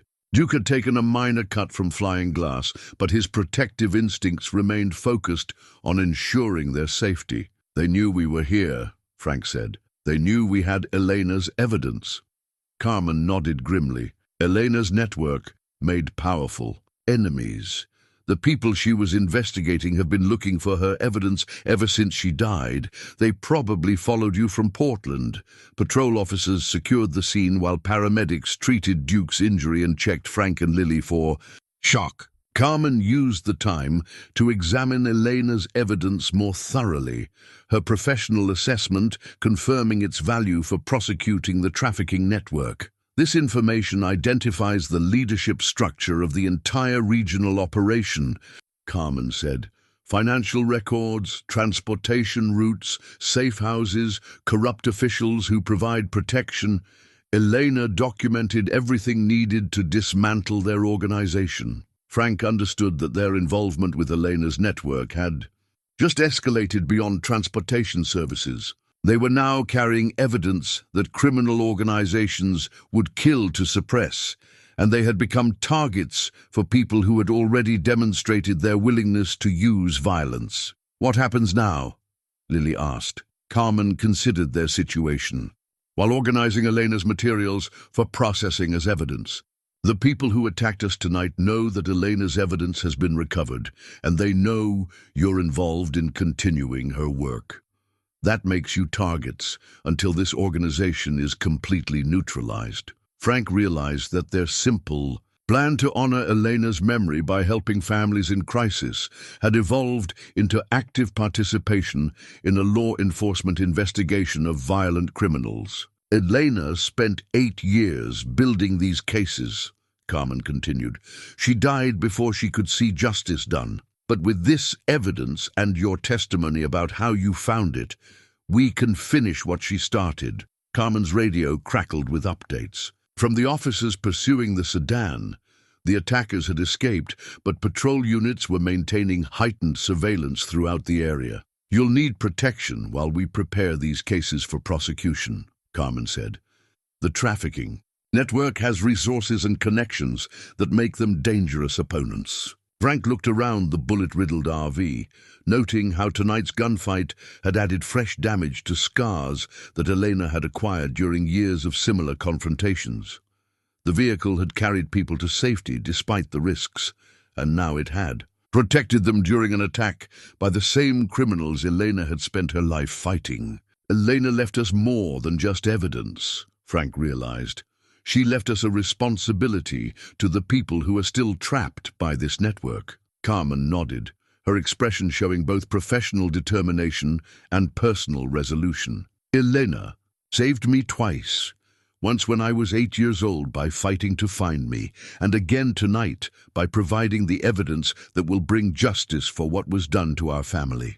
Outside the RV, crime scene investigators photographed bullet holes and collected evidence while patrol officers established a security perimeter. The quiet residential street had been transformed into an active crime scene, but Frank understood that their real work was just beginning. Elena's final message had found its intended recipient, but delivering her evidence had also identified them as participants in a conflict that extended far beyond their original mission of helping individual families escape dangerous situations. The mathematics of Elena's work had just changed completely. They were no longer just providing transportation to safety. They were actively fighting the people who made such transportation necessary. Duke, his injury bandaged, but his protective instincts undiminished, settled beside Lily with the satisfied air of someone whose job was becoming clearer with each passing day. He had led them to Elena's evidence, and now he would help them see justice done for all the families who needed protection from people who treated children as commodities and families as obstacles to profit. Carmen began making phone calls to federal investigators who specialized in trafficking cases, understanding that Elena's evidence would require prosecution at the highest levels of law enforcement. Their dollar's worth of hope had just become a federal investigation, and their journey toward healing had led them directly into the center of Elena's 8-year war against people who hurt children and destroyed families. The work was far from finished, but for the first time since Elena's death, it had the resources and official support necessary to achieve the justice she had died trying to secure. The safe house was actually a modest apartment above Rosa's diner, reached by an external staircase that provided both privacy and security. Carmen had insisted on moving Frank and Lily there while federal investigators processed Elena's evidence and prepared arrest warrants for the trafficking network's leadership. Frank stood at the apartment's kitchen window, watching the pre-dawn activity in the diner's parking lot below. Rosa moved between tables serving coffee to long-haul truckers and early shift workers, her routine unchanged by the knowledge that federal agents were using her establishment as a base of operations. Duke lay near the apartment's front door, his position chosen to monitor both the staircase and the interior space. The dog's behavior had grown more protective since the gunfight at Carmen's house, his attention focused on threats that extended beyond their immediate surroundings. Lily sat at the small dining table with Elena's journals and a new notebook Carmen had given her, a blank book where she had begun documenting their own experiences as part of Elena's network. Her entries combined the careful observation skills she had learned from reading Elena's work with the emotional honesty of someone processing loss and discovering purpose. "Grandpa," Lily said, looking up from her writing, "Carmen says the people Elena was fighting have been doing this for over 20 years. How many families do you think they hurt?" Frank considered the question while reviewing the federal briefing materials Carmen had left for them. The trafficking network Elena had investigated operated across 8 states, moving children and vulnerable adults between locations where they could be exploited without interference from law enforcement or social services. Too many, Frank said, understanding that precise numbers were less important than the recognition that Elena's evidence could prevent future crimes against families they would never meet. Carmen arrived at 7 o'clock, carrying coffee and updates from the overnight federal investigation. Her expression was serious but satisfied, the kind of professional determination that comes from seeing years of frustrating police work finally reach the point of decisive action. Elena's evidence has been authenticated and verified, Carmen reported. Federal prosecutors are preparing indictments against 43 individuals in 6 states. The financial records alone provide enough evidence for money laundering convictions that will put the network's leadership away for decades. Frank understood that Elena's 8 years of patient investigation had built cases that would be prosecuted simultaneously across multiple jurisdictions, making it impossible for the network to protect itself through local corruption or political influence. "What about the people who attacked us?" Lily asked. 2 of the men have been identified through security camera footage. They work for Vincent Torino, who Elena identified as the network's regional coordinator. Carmen consulted her notes, her police training evident in the organized way she presented complex information. Torino has been operating in Colorado for 15 years, protected by connections with corrupt officials and a reputation for eliminating threats to his organization. Frank realized that their confrontation with the gunmen had been more than just an attempt to suppress Elena's evidence. It had been part of Torino's strategy for maintaining the network's security through violence and intimidation. Elena wrote about him, Lily said, consulting the journals. She says he took children from families who couldn't fight back, then sold them to people who used them for labor or... She paused, understanding that some details were too disturbing for her young voice to speak aloud. Carmen nodded, her expression showing the controlled anger of someone who had spent years building cases against people who specialized in cruelty. Torino is scheduled to move a group of trafficked children through Colorado Springs tomorrow night. Elena documented his transportation methods. He uses a network of safe houses and corrupt officials to move children between states without interference from legitimate law enforcement. Frank understood that they were receiving information about an active criminal operation, not just historical evidence from Elena's investigation. "Federal agents will intercept the transportation operation tomorrow," Carmen continued. "But there's a complication. Torino has changed his methods since Elena's death. He's using different routes and different safe houses, possibly because he suspects that someone is continuing her investigation." Carmen spread a map on the dining table, marking locations where Elena had documented previous trafficking operations and comparing them to intelligence about Torino's current activities. The federal team needs someone who understands Elena's network from the inside, someone who knows how her transportation system worked and can anticipate how Torino might try to avoid the routes she documented. Frank studied the map, recognizing several locations they had visited during their brief time operating Elena's network. The barn where they had met Maria Santos was marked as one of Elena's safe houses. Rosa's diner was indicated as a communications hub. Other locations were identified with symbols that corresponded to Elena's coding system. "You want us to help with the federal operation," Frank said.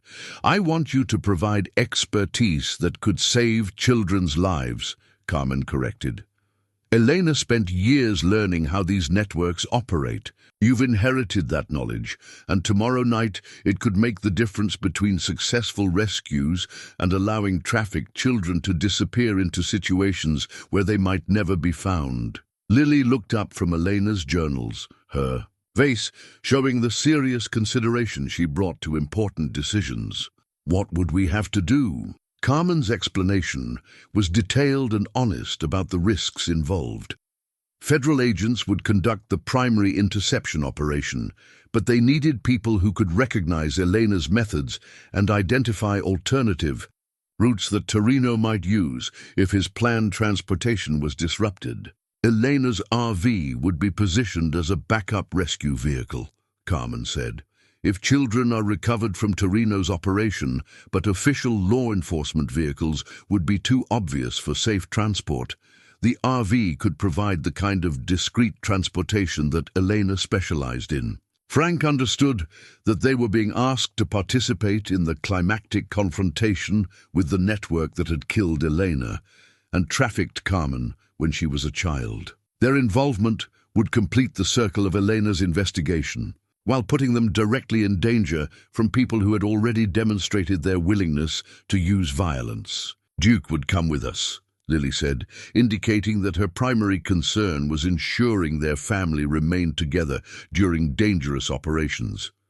"Duke would be essential," Carmen agreed.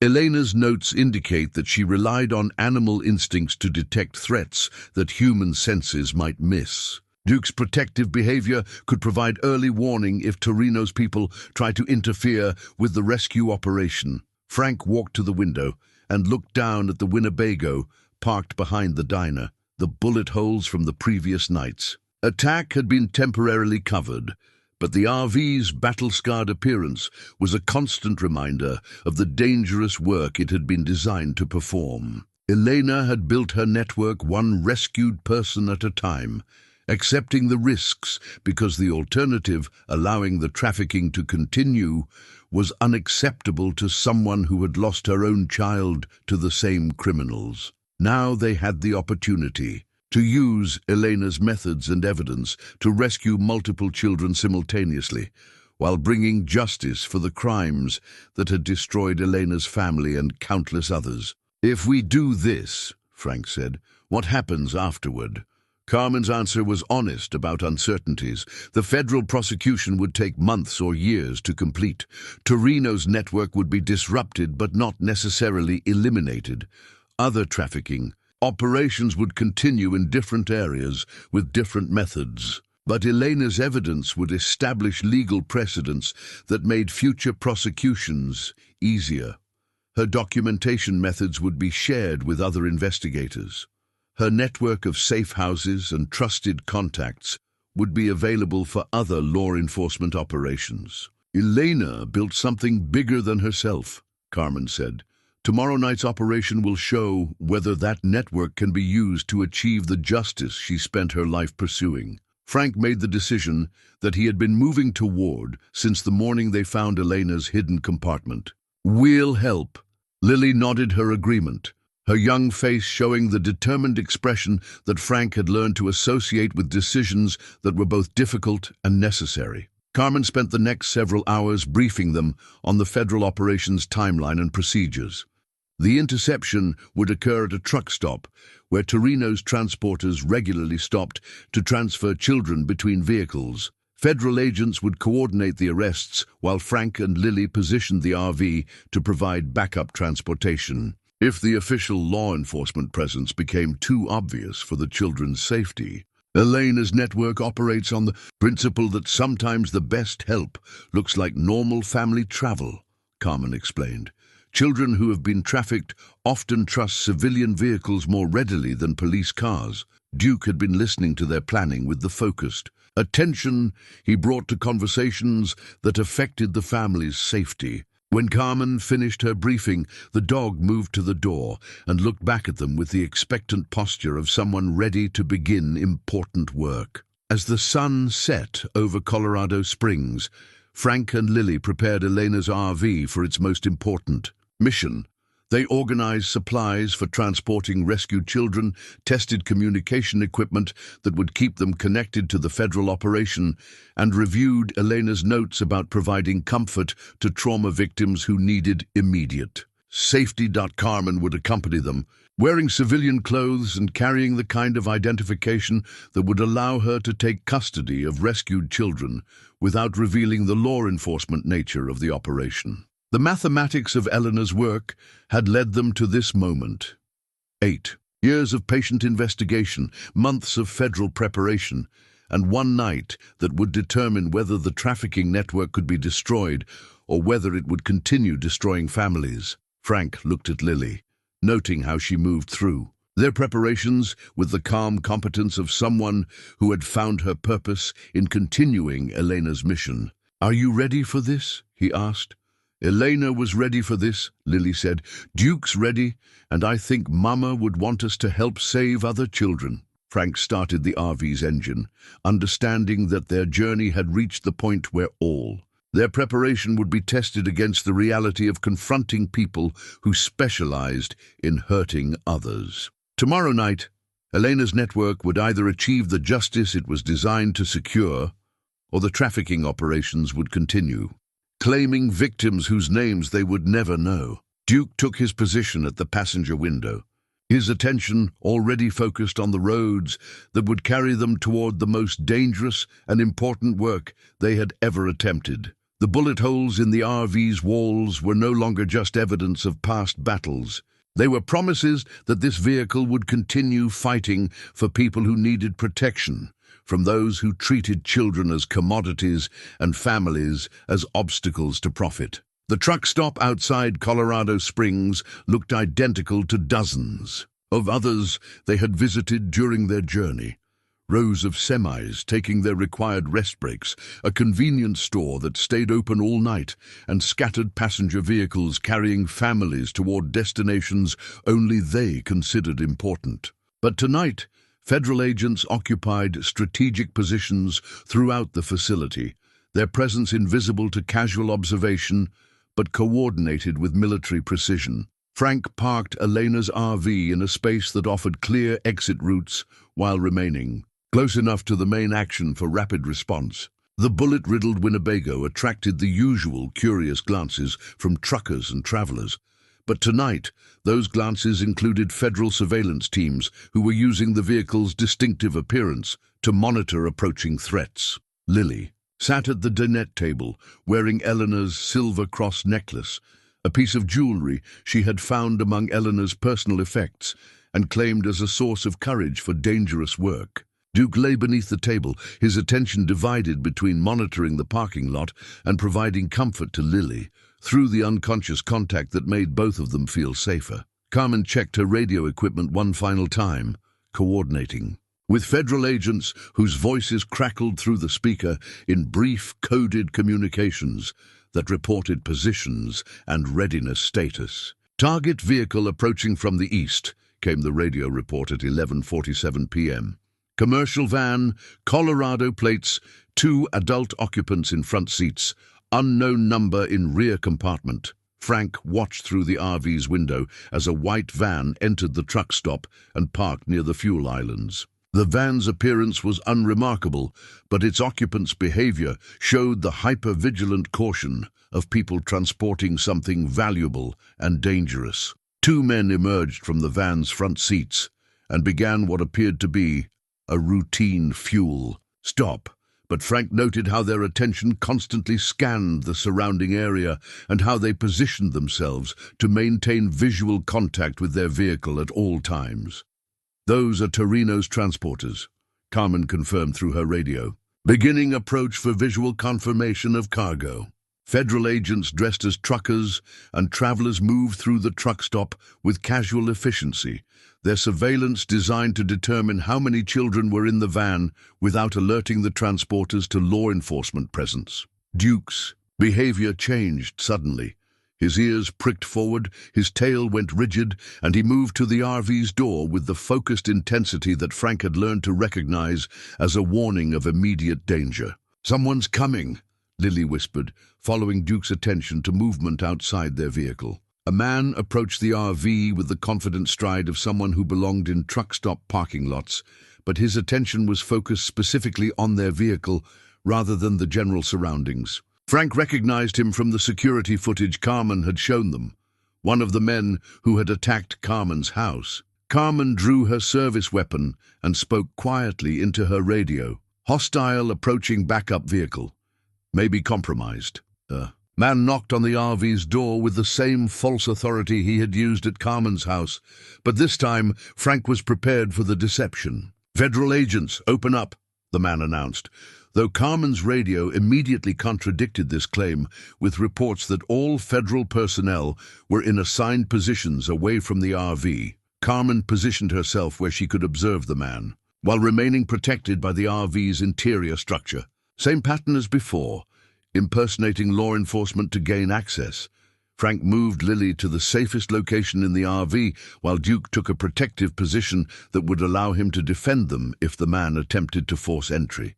"We know you. Have Elena's evidence," the man called through the door. "Surrender the materials and you won't be harmed." Carmen's response was immediate and official. "This is Detective Carmen Rodriguez, Colorado Springs PD. You are not authorized law enforcement. Identify yourself and step away from the vehicle." The man's reaction confirmed his hostile intentions. Instead of compliance or explanation, he produced a handgun and began attempting to shoot out the RV's door lock. Carmen returned fire while Frank shielded Lily, and Duke positioned himself to guard their protected position. The gunfight was brief but intense, ending when federal agents who had been monitoring the situation moved in to arrest the attacker. "Suspect in custody," reported Carmen's radio. "Backup vehicle secure, but cover may be blown." Frank understood that their position as a discreet backup rescue vehicle had been compromised by the attack. Torino's people knew they were participating in the federal operation, which meant the RV could no longer provide the kind of invisible assistance that Elena's network specialized in. But the main operation continued. Federal agents were moving toward the white van, where children were being held for transport to locations where they would disappear into trafficking networks that treated them as commodities. Through the RV's windows, Frank could see the beginning of the coordinated arrest operation. Federal agents approached the van from multiple directions, while other agents secured the perimeter to prevent escape or interference. The transporter's reaction was swift and desperate. One man ran toward the truck stop's building while the other attempted to drive the van away from the federal agents. "Children in the vehicle," Carmen's radio reported, "pursuing without weapons discharged to protect cargo." Frank watched as federal agents used precision driving techniques to stop the van without endangering the children inside. The operation was proceeding according to plan, but the attack on their RV had demonstrated that Torino's network was more prepared and more dangerous than intelligence reports had suggested. Duke relaxed slightly as federal agents secured the area, but his continued vigilance indicated that the overall threat had not been eliminated. "How many children?" Lily asked, her young voice carrying both concern for the victims and pride in the rescue operation's success. Carmen listened to radio reports as federal agents opened the van and began processing the crime scene. 6 children, ages 8 to 14. They're scared but physically unharmed. Frank realized that Elena's 8 years of investigation had just achieved its intended result.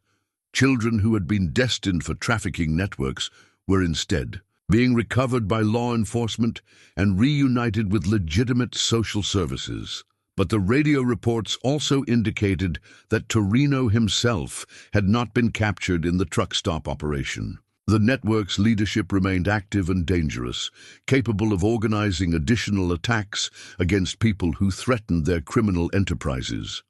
Elena's necklace caught the light as Lily moved to look out the window at the federal operation, its silver cross reflecting the emergency lights that now illuminated the truck stop like a law enforcement beacon. The first phase of the climactic confrontation was complete, but Frank understood that their night's work was far from finished. The children recovered from the van sat in the truck stop's restaurant section, wrapped in blankets provided by federal agents and drinking hot chocolate that Rosa had driven over from her diner. Lily had begun documenting their rescue in her journal, writing careful notes about their courage and the federal agents' professional compassion. Frank watched through the restaurant windows as Carmen coordinated with social services representatives who would transport the children to secure facilities where they could receive proper care while investigators located their families or appropriate guardians.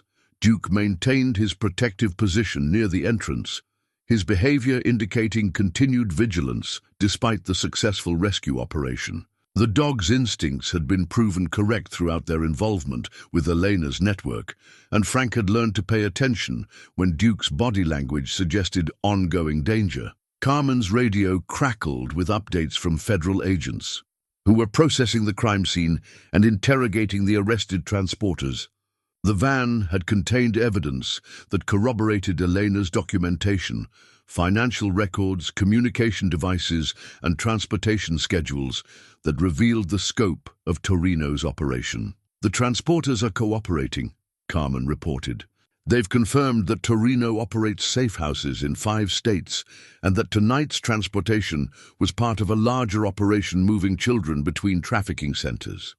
Frank understood that the truck stop arrests had disrupted only one component of a criminal network that extended far beyond Colorado Springs.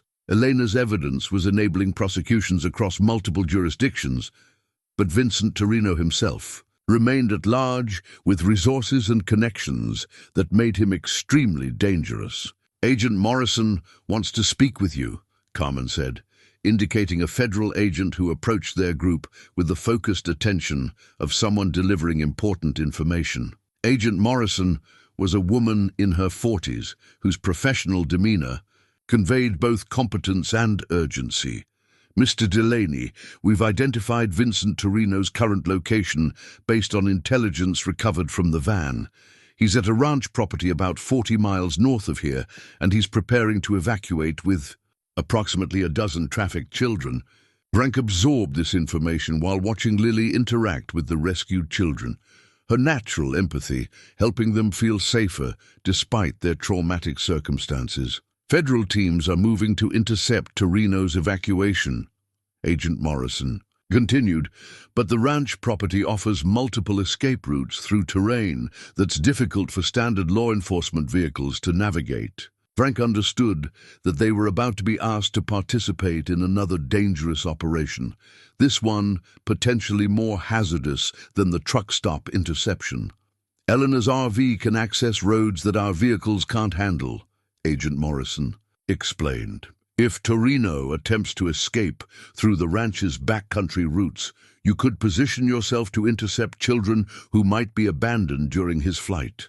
Carmen consulted Elena's journals, finding maps and notes about rural areas where Elena had conducted previous rescue operations. Elena documented several routes through that terrain. She used them to transport people away from dangerous situations without using major highways. Frank studied the maps while considering the risks involved in confronting Torino directly. The man had already demonstrated his willingness to use violence against anyone who threatened his operations, and a cornered criminal with desperate children as potential shields represented the most dangerous possible scenario. But the alternative, allowing Torino to escape with children who would disappear into trafficking networks, was unacceptable to someone who had spent months learning about Elena's mission and the families it was designed to protect. "Will help," Frank decided, his choice supported by Lily's determined nod and Duke's alert readiness for whatever action was required. Agent Morrison provided detailed briefing materials about the ranch property and Torino's known associates. The federal operation would approach from the main access road, while Frank positioned the RV to monitor escape routes that led through terrain unsuitable for standard law enforcement vehicles. "Torino's people will recognize Elena's RV," Carmen warned. "They know it's been used against their operations." "That might work in our favor," Agent Morrison said. "If they see the distinctive vehicle blocking their escape route, they might surrender rather than risk a confrontation with people who have already disrupted their network multiple times." As they prepared for the final phase of the operation, Frank realized that Elena's bullet-riddled RV was about to fulfill its ultimate purpose, confronting the man who had killed Elena and trafficked Carmen. Using methods that Elena had developed and evidence she had died to preserve, Lily packed her journal and Elena's necklace, understanding that they were about to participate in the conclusion of Elena's 8-year investigation. Duke took his position near the RV's door. His protective instincts focused on the family he had sworn to defend and the mission they had inherited from a woman whose death had brought them together. Carmen checked her service weapon and radio. Equipment, her professional preparation balanced by personal determination to complete her mother's work and rescue children from the man who had destroyed their family decades earlier. The federal convoy left the truck stop at 1:30 a.m., carrying Elena's evidence toward its final confrontation with the criminal network that had made such evidence necessary. Frank followed in the Winnebago, its engine running smoothly and its battle-scarred exterior reflecting emergency lights that illuminated their path toward Vincent Torino's ranch and the children who were waiting for someone to show them the way home. The mathematics of Elena's work had led them to this moment. One night, one man, one final opportunity to achieve the justice that a mother had spent her life pursuing for the daughter she thought she had lost forever. 6 months after Vincent Torino's arrest and the rescue of 18 children from his trafficking operation, Frank stood in the morning sunlight outside Elena's newly restored safe-house barn. The structure had been officially designated as part of a federal task force's witness protection network, but it continued operating according to Elena's original principles, providing temporary sanctuary for families who needed to disappear from dangerous situations. The Winnebago sat nearby, its bullet holes now repaired and its exterior restored to a condition that honored both its history and its future service. Carmen had arranged for the RV to be officially designated as part of the federal program, which provided funding for maintenance and operations, while preserving the discreet civilian appearance that made Elena's transportation method effective. Lily emerged from the barn, carrying a bundle of letters. Thank you notes from families who had used Elena's network during the 6 months since Torino's capture. She had organized them chronologically, documenting how Elena's system continued helping people even after its founder's death. Maria Santos sent another letter, Lily reported, settling beside Frank on the bench he had built near the barn's entrance. She says Isabella is doing well in school and that Carlos joined the soccer team. They both want to visit Colorado Springs when it's safe to travel. Frank read Maria's letter, noting how her handwriting had grown more confident and her tone more hopeful as her family established their new life in Portland. The thank you note included a photograph of her children playing in their aunt's backyard, their faces showing the relaxed happiness of people who no longer lived in fear. Duke trotted over from his morning patrol of the property, his behavior calm and satisfied. The dog had appointed himself permanent guardian of the safe house, a responsibility he took seriously, but carried with the contentment of someone who had found his life's purpose. Carmen's patrol car appeared on the dirt road that led to the barn, her weekly visit scheduled to coincide with Frank and Lily's routine maintenance of the facility. She had been promoted to sergeant following her role in dismantling Torino's network, and she now coordinated Colorado's participation in the federal task force that had grown from Elena's investigation. How many families this week? Carmen asked, consulting the logbook that documented safe house usage. 3, Frank reported. A mother with twin toddlers who needed transport to a shelter in Utah, a teenage boy whose foster situation had become dangerous, and an elderly man whose testimony in a drug case earned him death threats. Carmen nodded, her satisfaction evident in the way she reviewed Frank and Lily's careful documentation. They had learned Elena's methods thoroughly, maintaining the same detailed records and security procedures that had made her network effective. For 8 years, the federal task force wants to expand the program to 6 additional states, Carmen said. They're looking for people who understand Elena's methods and can train new coordinators. Frank considered this information while watching Lily play fetch with Duke in the field behind the barn. His granddaughter had grown more confident and purposeful during their months of operating Elena's network, her natural empathy now balanced. by practical skills in providing comfort to trauma victims and maintaining security procedures. We'd be interested in training others, Frank said.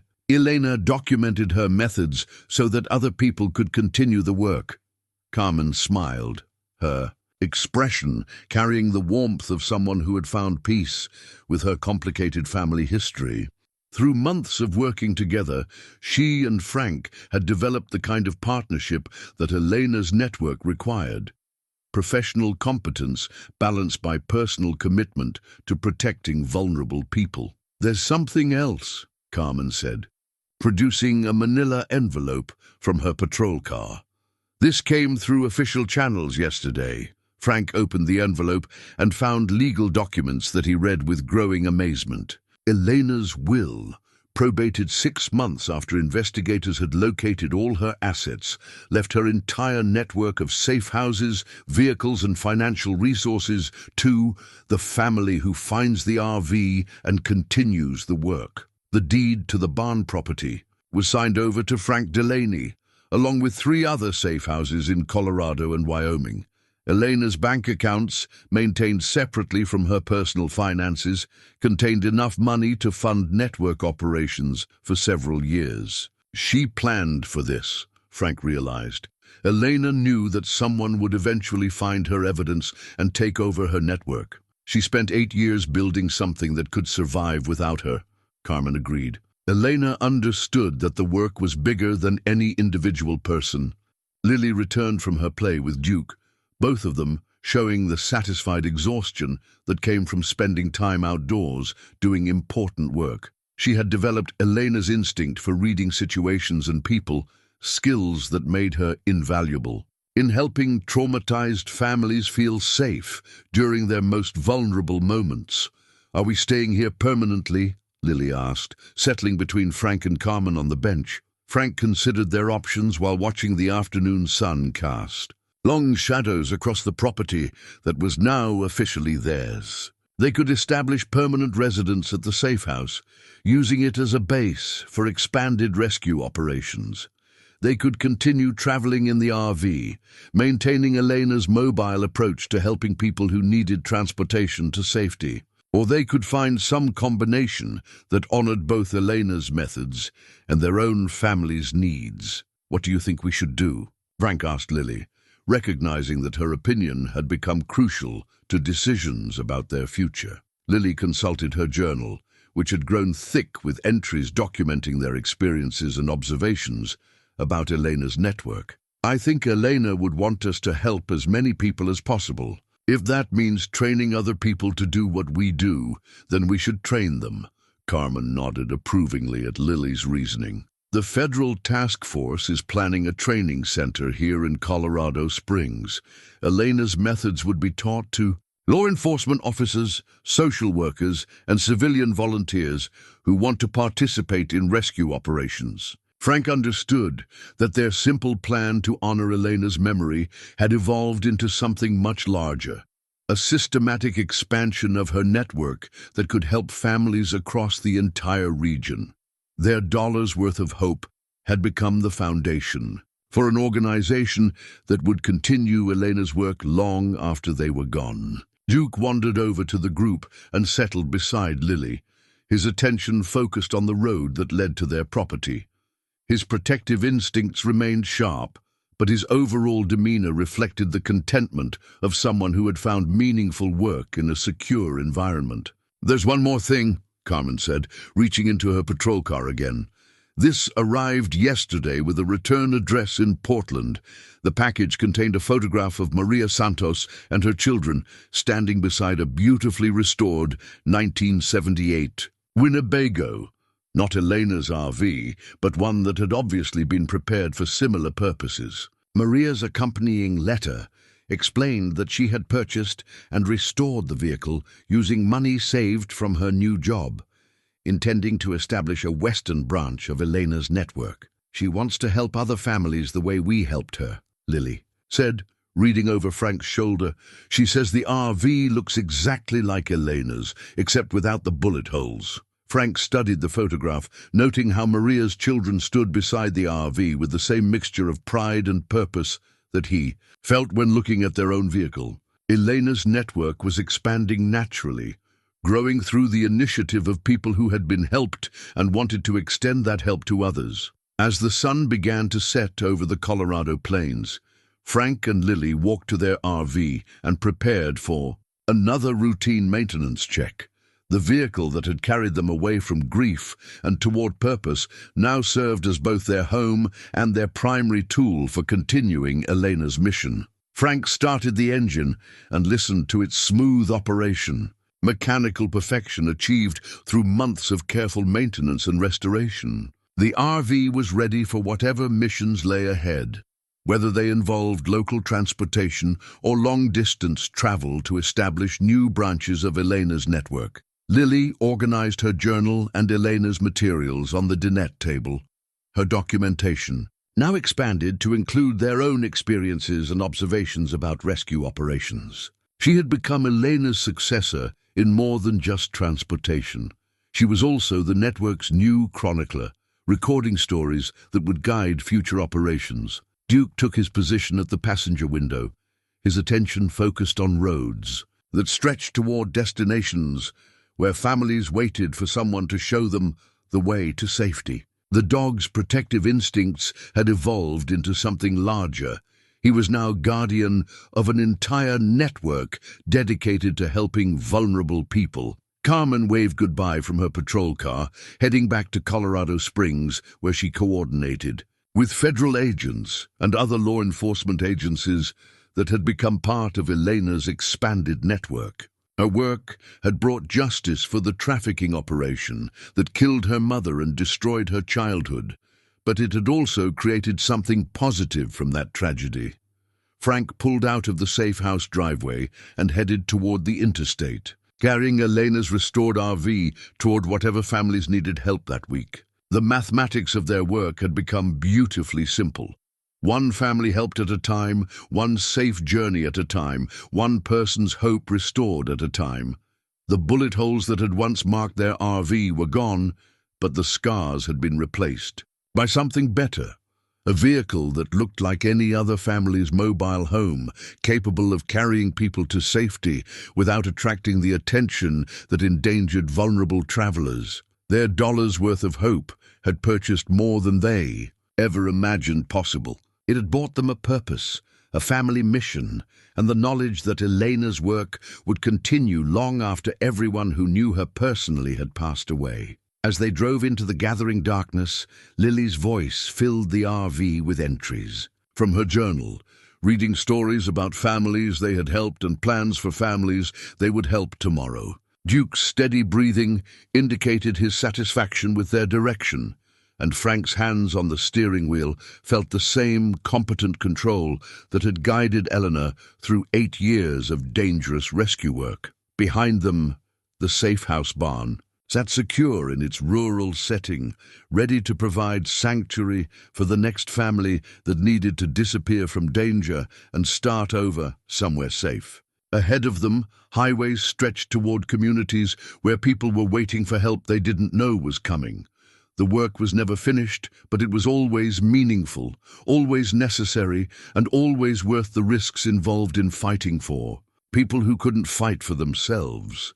Elena's network had found new guardians, and her mission had found permanent life in people who understood that sometimes the most important journey begins with a single dollar and the faith to spend it on hope.